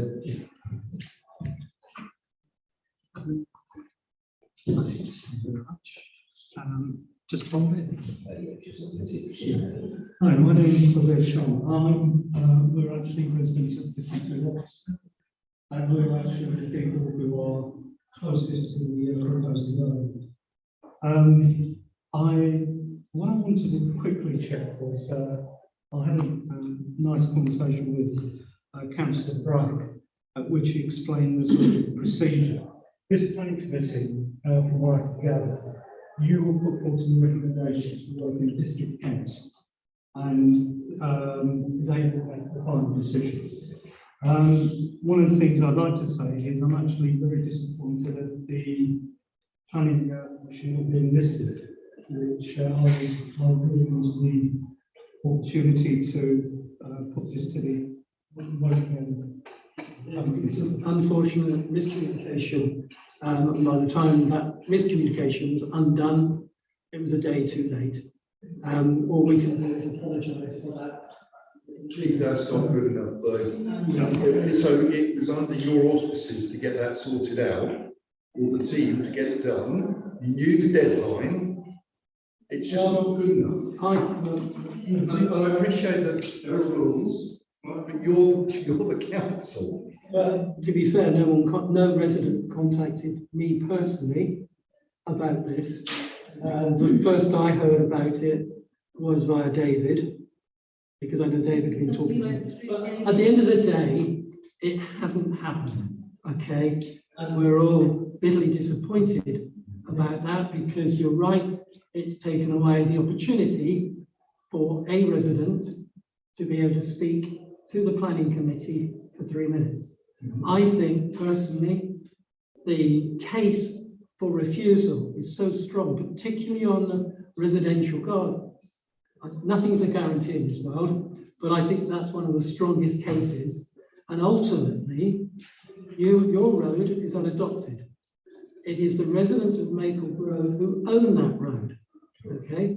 And it will be down to potentially, unless something in your articles, your memorandum of the management company, it'll be down to you in the Maple Grove to decide yes or no. So you could be in a scenario where they get planning approval, you guys in Maple Grove say no. So it's a pointless approval because you can't get to it. And go down the side of the house. I think it's almost impossible. I think the size of the original 16 is too wide. Not an option. I live the other side of that, and that would be less than 2 meters from my Yeah, kitchen. so they couldn't go down. There is a garage on the other side, which they could take down, and there would be plenty of room to get a car down. Well, not to HGV. It's construction traffic, delivering bricks, delivering all the materials they need. They're heavy. For 3 years. We live right next door. And the builders, they've been shopping. Yes. Sorry, but I think that's a big hook, and the management company of Maple Grove need to, I think somebody did say in their comments that they were taking legal advice, and I hope you are, because I think you've got a watertight to stop them going down there. And is the owner of number 16 going to want heavy, because they'd have to remove the garage, and the garage isn't on the side, it's 90 degrees in. They're driving this. It's their wish. Yeah. Anyway. Well, that might be speculation. I was just speculating at the end of it. They'll move out of their house, sell that one, and they won't face the consequences of what they do. Well, I hope, have you had the opportunity to have the comments on? I looked, the last time I looked was a couple of days ago. So if it was in there before, yeah, I've read it, I've even got copies of I left them in time, and basically I raised a number of points, some of which I discussed with David. As I said, I don't believe when the house is built, that garden will be a constant 11 metre width. And if it isn't, I've got 2 bedrooms and a back room we use every day, which would be within that 22 metre distance. So that's another point. So depending what happens later on, that's something I would like to cover. The other point I raised was about the trees. I think somebody made the point that the tree was cut down in April. Yeah. Actually, the guys were there for about 3 or 4 days, Continuously chopping down trees. The evidence is actually still there. The trees have been taken down and they've been put through the machines all around the a planning matter until the planning application goes in or whatever. A resident can do whatever they like unless there's a TPO on those trees, and there wasn't. Well, that was that's one of the other observations I'd like to make. If you look at my objection that I put in, I do actually make the point about the overall report and what it states to the effect that there were no offending trees and highlighted the date of that report and pointed out as an addendum underneath there is evidence that several trees were removed prior to the overall report. Well, the very large tree which was removed actually forms part of my boundary. What effect that will have, I don't know, because strictly speaking, that's not planning. Yeah, what was done was I was actually, I was working, somebody knocked on my door and said, oh, can we have access? The previous owner, they had access to prune the tree. I thought that's what they were doing. It's only partway through the day I realised they chopped the whole thing down. That's what we started. I got in touch with the I was council. watching it. Yeah, I got in touch with the council. Basically, I was told, well, it's on private property, it's nothing to do with us. What I didn't realise till afterwards was I was told by the people doing cutting that the tree was his, but that tree actually straddles the boundary, the fence is mine, and he didn't have my permission to get that tree cut down. So I was. It's only when the planning permission came in that I could look back and say, well, that was a bit. That is a classic. That's a classic civil matter, not a planning matter. I hope you're going to pursue that. Well, that's basically, we'll see where it goes on from here. Can I just say that obviously it isn't a planning matter, and I appreciate that, but at the beginning of the document, it sets the context for the planning application. And the word sympathetically prudent, right, is used. If that's the context for this build, right, you need to understand that. Okay? You can drive a coach and horse, well, I believe you can drive a coach and horses and a lot of the things. For instance, they talk about the boundary between the bottom of the house, number 5, I guess, is, it's not going to be overlooking. Well, they've taken away quite a few of the trees down there. And it's a two-story, six-bedroom house. How can you possibly say there's no overlooking there between 5 and it's crazy. Number 14, whatever goes there will automatically look straight back into our house. So I think what we're saying here is David and myself and others have already lodged a lot of these points.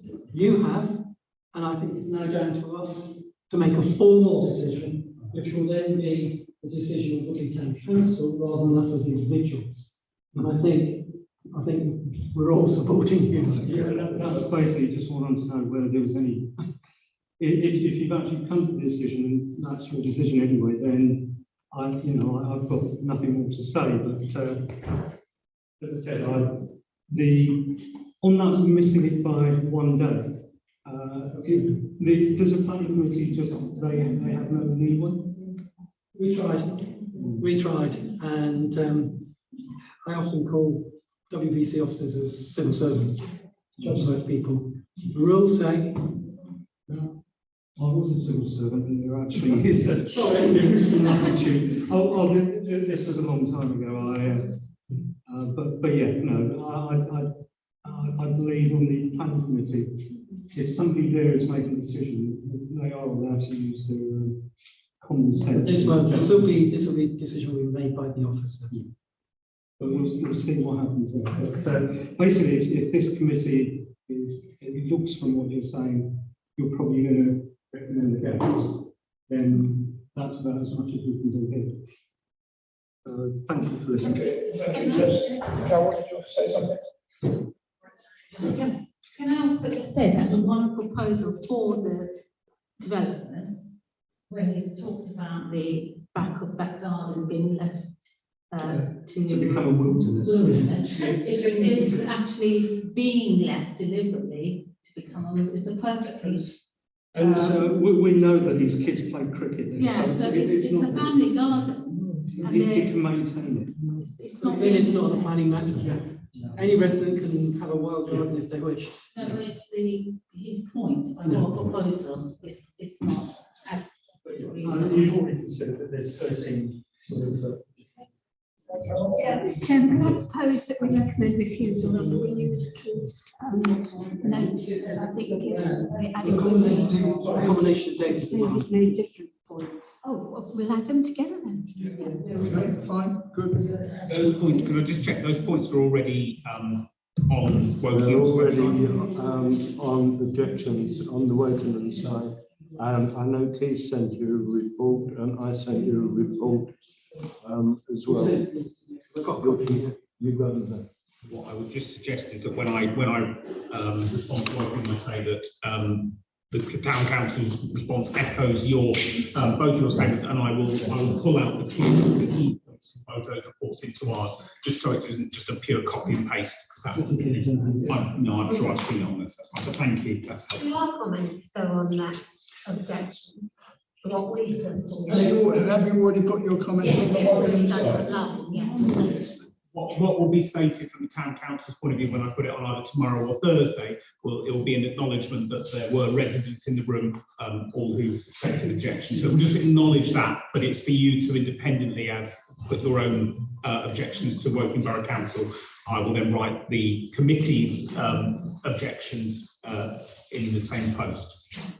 And if you want to look at it, it'll be in the comments. Yes, on the. The Woodley Town Council will have their comments in there. So does someone from Woking Council come and actually make their own assessment and come and do a site visit or anything like that?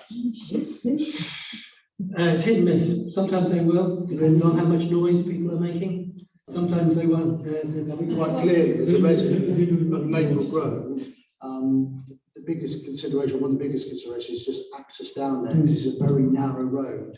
I mean, 2 cars cannot pass there. So residents leaving, I'm speaking on behalf of my father who lives down there, is sometimes when leaving has to reverse back down the road to his house to let another resident come in. So there's only 4 houses, so it doesn't happen very often with a construction site going down there.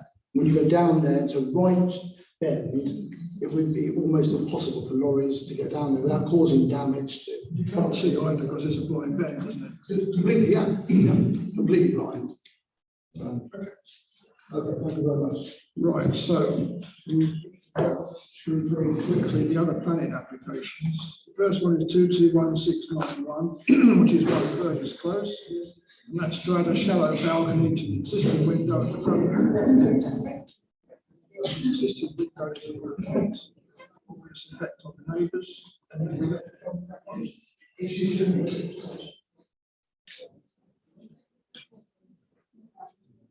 No objections to that one.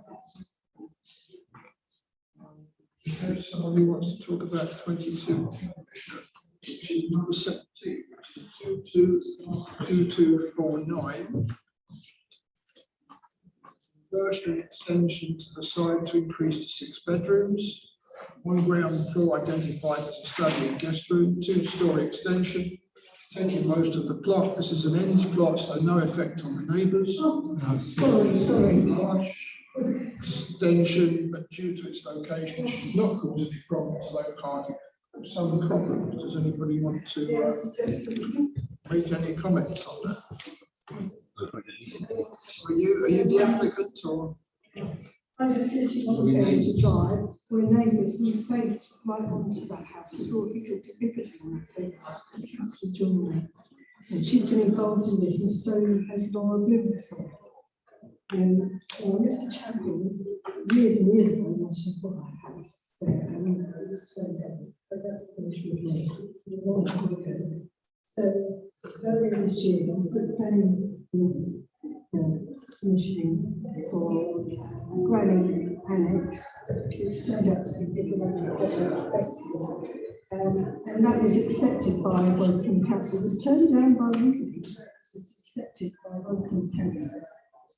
What he wants to do is a fence. His side fence is just in front of our house. And inside that fence, he wants to put 2 parking bays.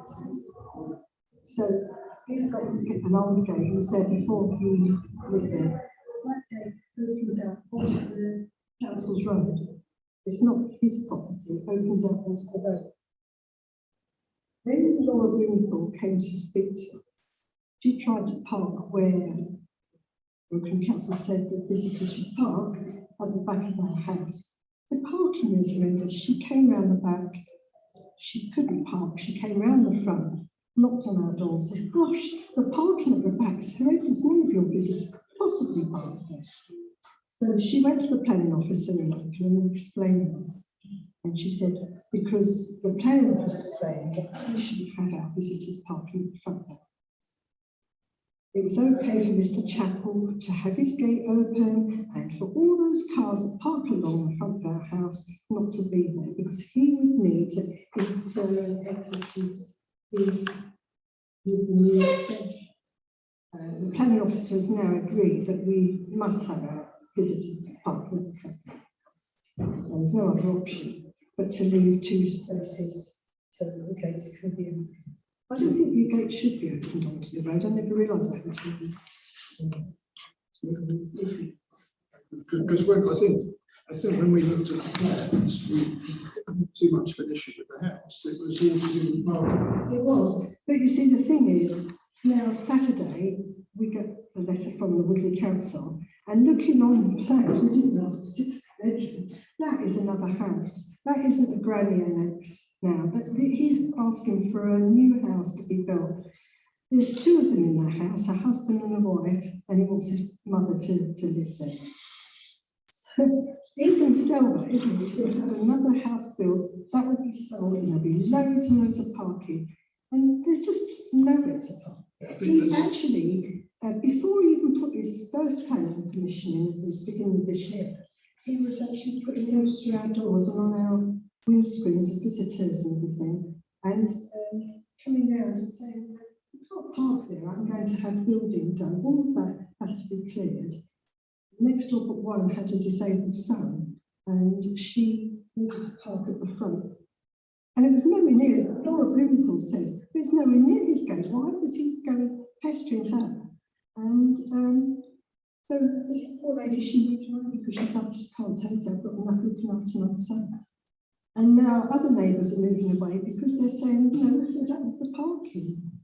And he just keeps, you know, he has, since he got his first planning permission, he has stopped pestering us, but obviously it's going to start up once the build takes place. Because I think what I saw was 5 bedrooms upstairs, 1 bedroom, guest room downstairs. That very easily turns into 6, doesn't it? That could be all the rooms, and it could be like loads of people turning up with their cars. Yes, I hear what the residents are saying, and I know the application well, I know the site well. I think saying that there's no issue with the extension isn't quite right, because if it wasn't so big, then there wouldn't be the need for those 2 parking spaces. He's got at the moment his garage and a driveway in front, which is sufficient for his needs at the moment. Obviously, if it's going to be 6 bays, he's going to need extra. I'm not sure that he needs 2 extra parking spaces, but it's the inevitable conflict of being at the end of the hammerhead and you know, whether you can park there, you can't park there, whatever. But it is public highway, and so to dictate that someone shouldn't or can't park there is not within his remit.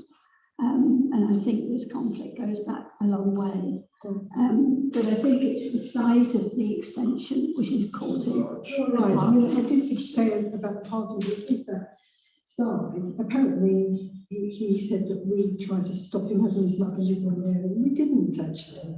But now it's going to be bigger, it's coming towards us bigger and bigger. The builder stated that there were houses on the estate that were a similar size. He quotes quite a few, but one of them is 23 Kingfisher Drive. Now, 23 Kingfisher Drive faces onto the Bullmarsh Field.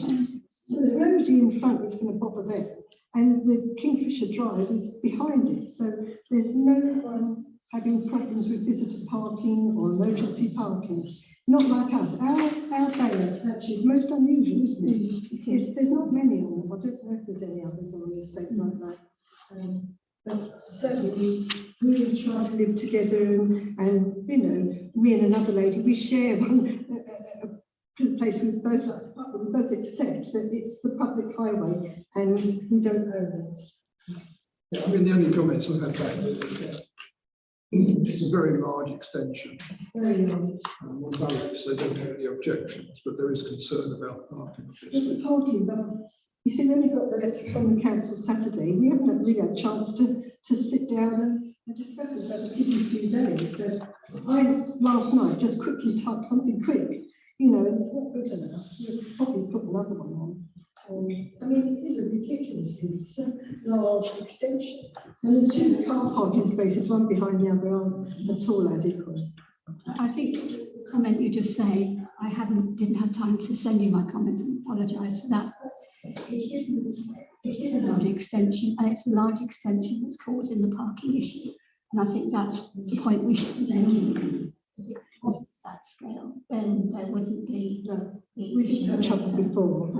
And in fact, we had a new neighbour next door but one in October, and he came and knocked at their door and said, "Oh, we've got the car parked over there." He said, "Yes, it's my girlfriend's car. She's just come for the weekend." He said, "We should have to move it. I'm having building work done. We'll have to move that car." He said, "We're having building work done now, aren't you?" He said, "When you're having building work done, you know, we have to reconsider." So he seems to be rather. So what's our view? Are we concerned about overdevelopment and a lack of I don't think we should creating a parking issue? overdevelopment because it is a corner plot. I think the issue is that the size of the extension necessitates, you know, the required numbers of parking spaces, and there's already, and it was actually pointed out, the parking issues was pointed out by the planning inspector when it went to appeal before, so it's already, you know, noticed a parking problem there. Hasn't started building. The first that he got approved, let alone this big, it's just like, well, I've got planning permission. It's actually near enough the size of the original house, but it's I'm just like, it seems to me like it's doing the system, he couldn't get a house built here, so he gets permission for an extension, and then halfway through, make a bigger extension, you know, so he gets his, he's gonna have like 2 houses. And subdivide it afterwards, got to say that. We are representing 11 people in our block actually, and also at least 4 along the fair to driving back onto it. So, no, I just think getting this into traffic. Okay, so can we come to discussion? I'm happy to go to what Carol says. Yeah. So minded to object? Can I just check the terminology, using the kind of the standard term we use, on insufficient on-site off-road parking provision, or punitive impact of additional traffic and resultant on-street parking. Is it both of those, or is it? It's neither of those really. It's the size of the extensions necessitating the parking spaces, which are then having an impact on the already difficult parking issues in the Hammerhead. Thank you. I noticed the time. So do we need to put a proposal forward to the time? Oh, I've got some word. Right. So as the business of meeting has not been completed by 10, in accordance with standing order 11.5, I propose the meeting continue no later than 10:30. Can I have a second, please? Okay. Okay. All those in favour, please raise your hands. Okay. Those against? Right. Carried.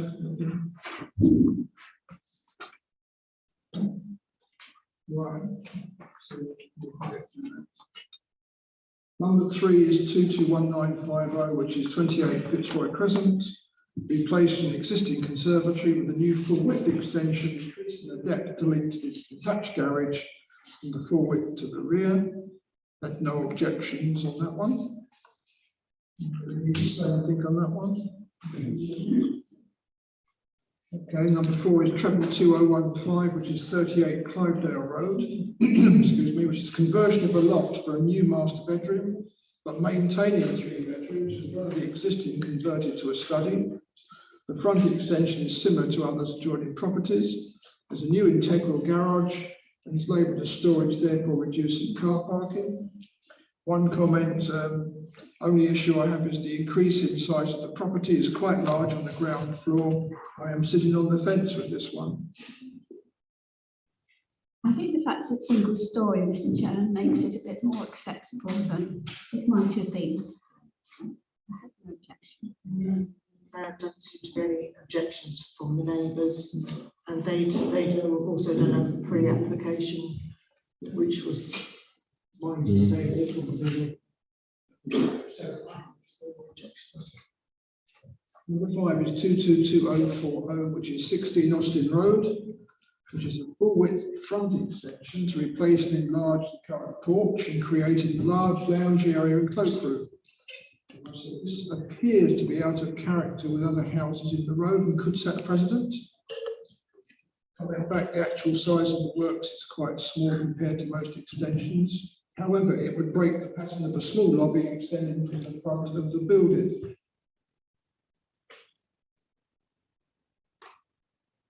Sorry, with the door on the side, I'm not sure whether this is another one. Decision in terms of Number 1 already has a very similar extension as far as I could see on, I didn't have time to go down there, but on Google, Map, whatever, they've gone right the way across and they're forward. I know they're the first one in the road, which is slightly different, but I think there's already a precedent. So we're just with that, are we? Okay, then, yeah. I couldn't, when I looked, I didn't see a precedent, but I maybe not have gone down the road as far as you did. Likewise. Sorry? Likewise. Yeah. But you said number 1, so that would have been on the other side, wouldn't it?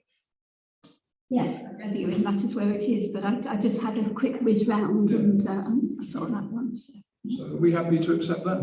Yeah. Yeah, okay. so that's fine. 33 Coxmore Road. 4 metre deep for width rear extension, 2/3 wide second floor extension. Comments from the neighbours to advise already part built. Maintains 4 bedrooms. I think this is the one where we had a letter where someone was complaining about the amount of people who kept visiting. Am I right on that? In fact, this is the same application as the window, is this right? Something like that. Yes. So I think you'll find this has got this. This is 2222 in the previous application. Yes. Yeah, and when you look at that and compare it to the current, you really struggle to find the difference. It's a window. Yeah. So, which is why a lot of the residents are saying, why are we going through this process again when it's in essence the same as one that's already got approval? Seems, wow, just seems silly.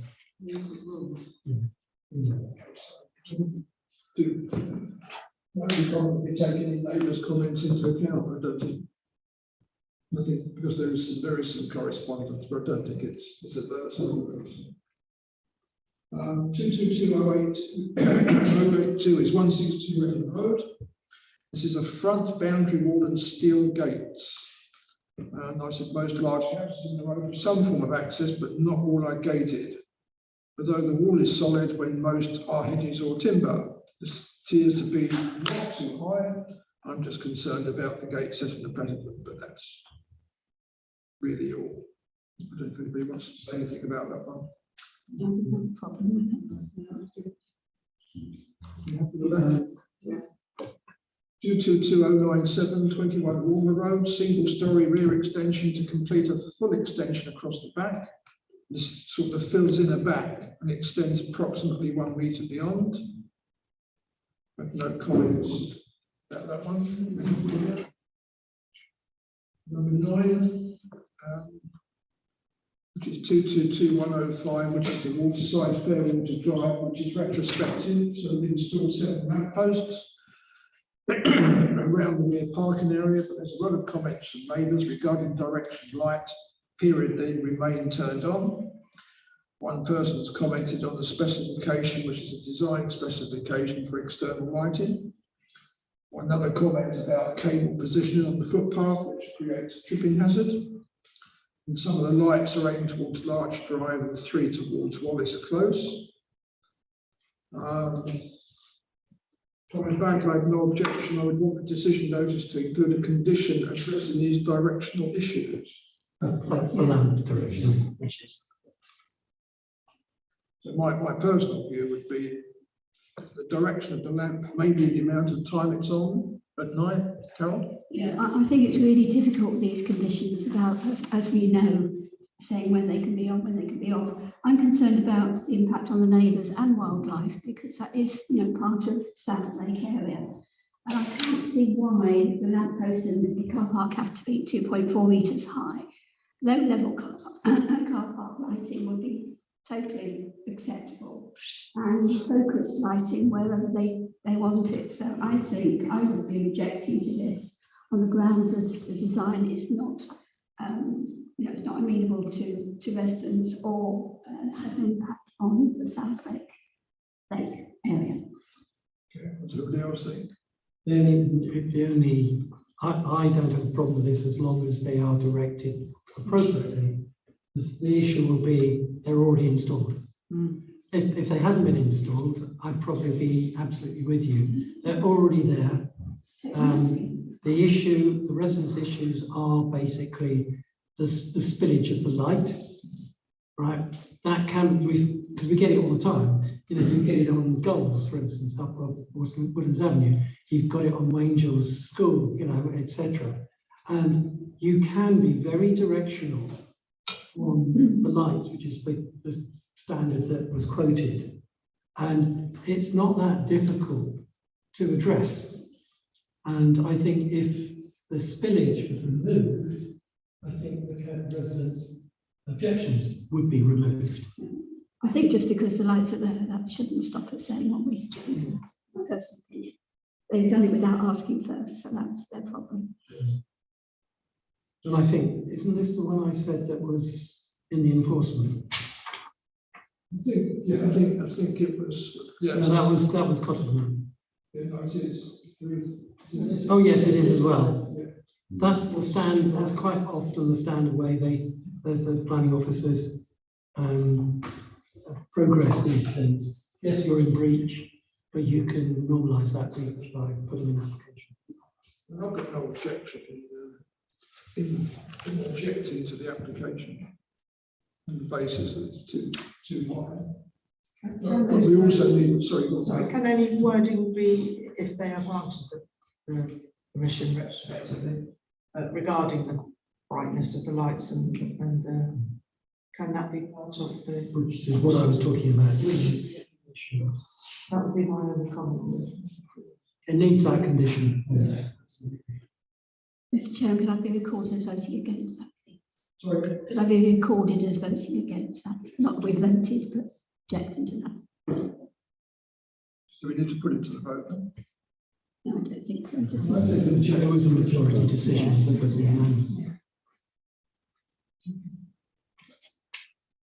Number 10 is 22116, which is 4 Dowding Close, a 2-storey rear extension covering just over half of the width. Conversion of the garage to living accommodation, study utility room, maintains 3 bedrooms. Proposed rear extension goes further towards the neighbouring property than the existing building line. Appears to be within the site boundary. The only comment I've got back is of no objection.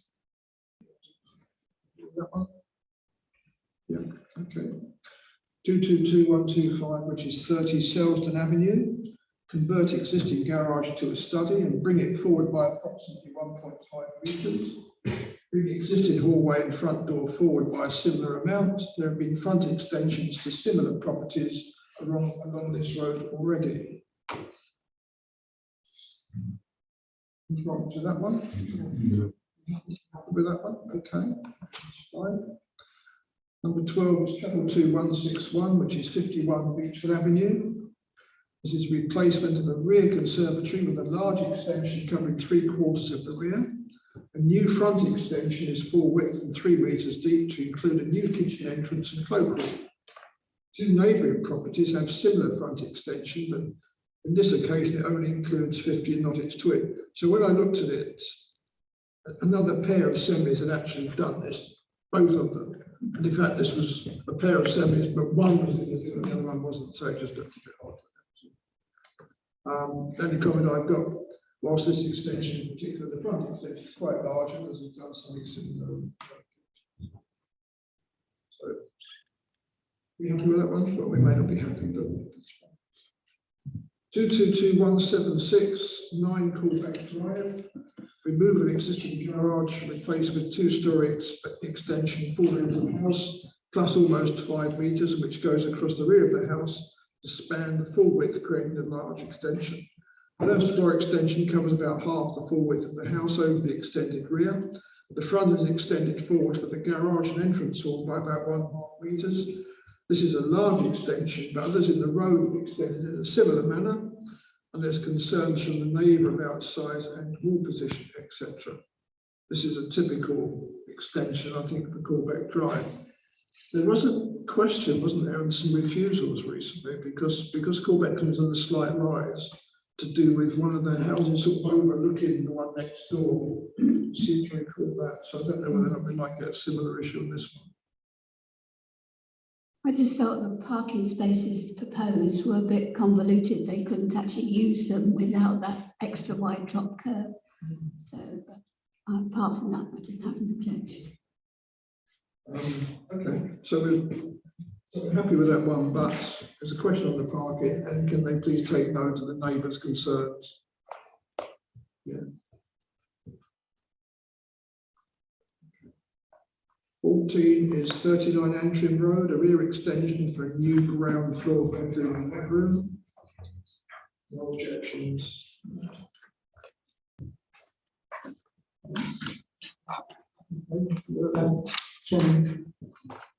Sorry. I say about the Antrim Road extension. So Antrim, the extensions in the Antrim. So basically, in a proposed plan, with the extension, they have put the windows on a side elevation on both sides, while in the original construction, there is no side window. So I think it's not appropriate to put side window in the extension if there is no on the original property. So what would that side window overlook? Probably may affect the privacy of the surrounding residents. We can certainly raise that concern. Yes, I was going to say we can certainly raise it. So we have no problem with that. The location of the site window needs to be reviewed. This is a privacy issue.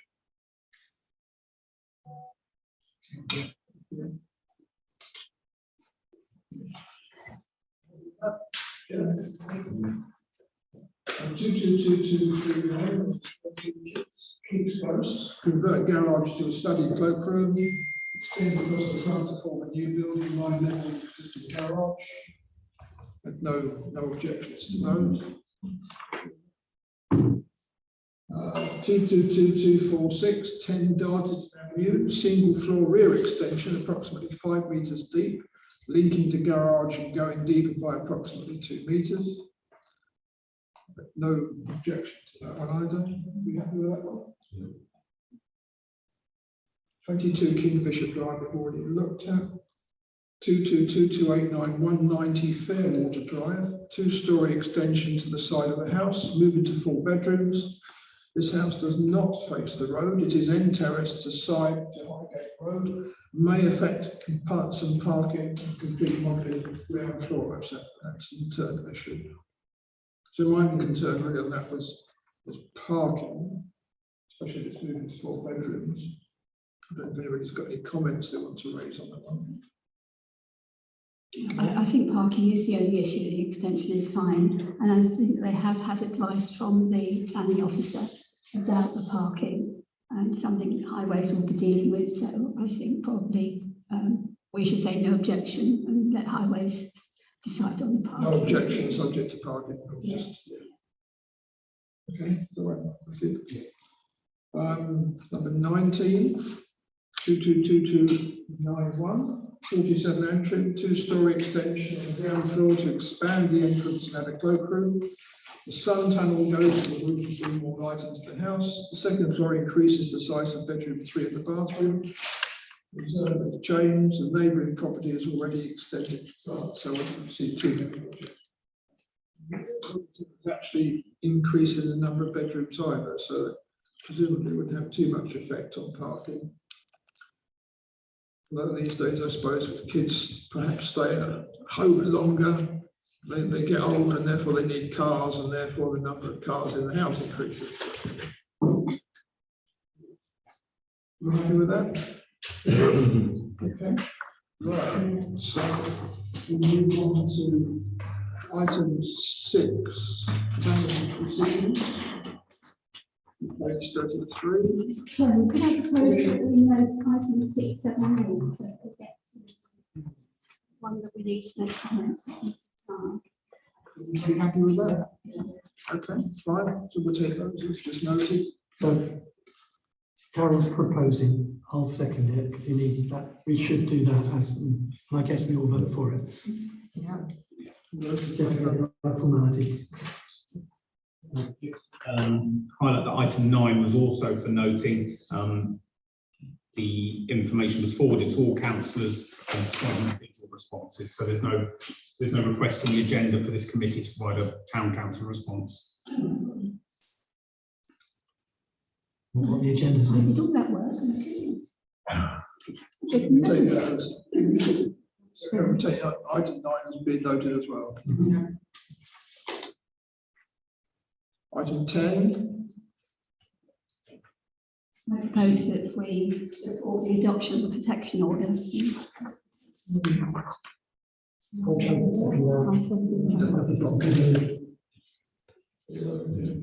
vote on that. All those in favour? That's all for briefing. Item 11 is a good vehicle operator's license. I think that's self-explanatory. I had a long chat with BDT, you're obviously under pressure. Because apparently vans now need a permit to go into the EU. Item 12, speed watch. To note that the signs are up, and there's some pictures that David has taken. Yeah, I would say it's invites have gone up by email, some people who registered as volunteers, and about half of it is one of them. Can I have a very quick question to do with signage? My understanding is that in order to run a Speedwatch group, you have to have that signage on all the entry points. So we also have another Speedwatch group, which is Early, Bullmarsh and Whitegate. Clearly the Bullmarsh's side is correct. I haven't seen, and I've checked with Early people, any signage in Early or in Whitegate. They carry signage around with them, which they put up, but both ways to say Speedwatch operation. Well, we were told we had to do it on all entry points. No, we were You could told. have done it on the spot. Okay, thank you. That's all I wanted to have know. it as signs we took out every I time. understand, it's okay, I Or understand. on all entry points. Yeah, okay, thank you. So they Bullmarsh Speedwatch actually benefit greatly. Yeah, it was just the Whitegate and the other one. Anyway, that's fine, thank you. Item 13, Early Station footbridge. There has been a review. Apparently they put some more netting underneath the bridge to catch the bits as they fall off, to stop them falling on the cars and things. And I said, well, does that have any effect on how long it's likely to stay usable? And the answer, well, there wasn't an answer. They just said, well, it's continuing to deteriorate, but they wouldn't comment on how much longer it's got. So I don't know what the decision is, whether we should now go back to Wokingham or what we should do with regards to try and get some sort of decision as to what they're going to do. Yeah, I think and appreciate, the work you've done on this, but I think it needs to be a more formal request now from this council, because it's an accident waiting to happen, and we need to know if we're going to get another bridge, if and when, and if not, or what the issues are, what the hold-ups are. But I think a strongly worded letter to say this isn't good enough, in terms of both safety and access. I'm going to have a problem with that. Draft something in figure, yeah. Possibly, since it impacts both Woodley South and Early South, could we liaise with Early Town Council and make it a joint?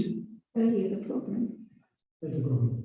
Earlier the problem, because they don't, it's going to impact. I don't want it. Maze Lane. Okay, all right. So, I just thought it could make it more powerful. I know the station car park would be decimated. No, it's not the same, it's the cemetery. Maze Lane Cemetery. So. Just a Worth thought. a try. It's dangerous, of course, if it doesn't go ahead. You could see Early Station demise. And that's a big risk, I guess. Community issues. Anything to discuss? Is that one? Okay, Jenny sent me something that there's a meeting in September where they want to grab some of our civil money, in essence, to pay for the refurbishment of California Country Park. Right, so you're right. And I asked the chair if it would be appropriate that we could raise it here and just take a sounding. I'm booked into that September meeting, but just get a sounding what our general view is. I'll put my cards on the table. It's our SIL. We vote it. Our residents are putting up for the development. In order to get that SIL, I want to spend it money. How do we politely say something off. I've seen one or two emails Yes. from other councillors, not necessarily in this area, who have been fairly impolite in the way they've said no. You must be joking. I'm trying to put more. On your bike. I'm quite happy to take that to that meeting on behalf of the town council. Do we need to make a formal response? Because they've sent it out. No, it wasn't a formal response. It was purely an invite to the meeting. I'll just minute that obviously Councillor Baker will take that consensus agreement that it will be a no from this town council back. Do we have any capital projects we could ask for still money from everybody else?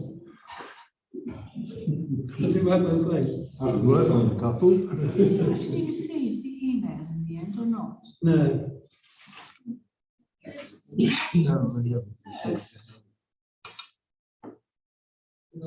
Move on. Any highways issues?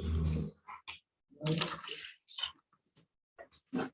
16, you should have had those two publications sent by email. So it's just a note. Any items to go onto a future agenda? We haven't already got. No? Good with that. Anything to go onto the website, electricity? Do you think we ought to do the balance report on the Woodlands Avenue cycling and onto social media? When I say balance, that there were, and only a few, but there were a few cyclists, like Adrian, for instance, he's well known for his support of cycling. Something on that, so that the residents will really know this town council has engaged and put the officers through the mill, which I did warn Paul Fishwick beforehand. I think the minutes will reflect what we said. I don't know that we need to. Because you're proactive. Yes. Right. Yeah, minutes say a lot. Nobody ever reads them other than us. Yeah, make a suggestion. Perhaps we could put a post out in relation to that meeting took place, and perhaps direct people to the recording of the meeting if they wanted to see. I think that's just putting in barriers. But yeah, I think either you do a short, sharp press release on what happened, or you don't. And if the majority here don't want to do it, then I'm fine. I'm not going to die on the sword. I think just a précis of what was discussed, really. I think it's opening up a hornet's nest again, and it's probably we've made a decision. I think the press release could. Good communication of the decision to residents. I don't see the problem with that. We shouldn't be hiding behind that. That's what the press release says. We can put something together which needs to go through 2 or 3 of us before it gets released. We can word something and through the chair. I'm happy to defer to the chair. As a lone cyclist, I'd be happy to get involved in that. In that case, I would get involved as well, as a non-cyclist. Yes, and can we just really note the enforcement issues? Notifications, 50% large development. One heavy road, about 6-foot fence. Road closures. Including 33 Cottesmore Road, which is the answer to 33 Cottesmore Road, which is application submitted, and the Waterside application submitted. Okay, Chair, can I just add, it'll come through for the next meeting. I've notified enforcement about what I think is a breach in Manic Way on the corner with Hurricane Way. The individual has started building a wall encompassing or enclosing amenity land. Not much, but the expectation is they get away with that. And it's a plan application for an extension coming out, and it's made the visibility today out of Manic Way into Hurricane Way a lot more difficult. So I've lodged that in.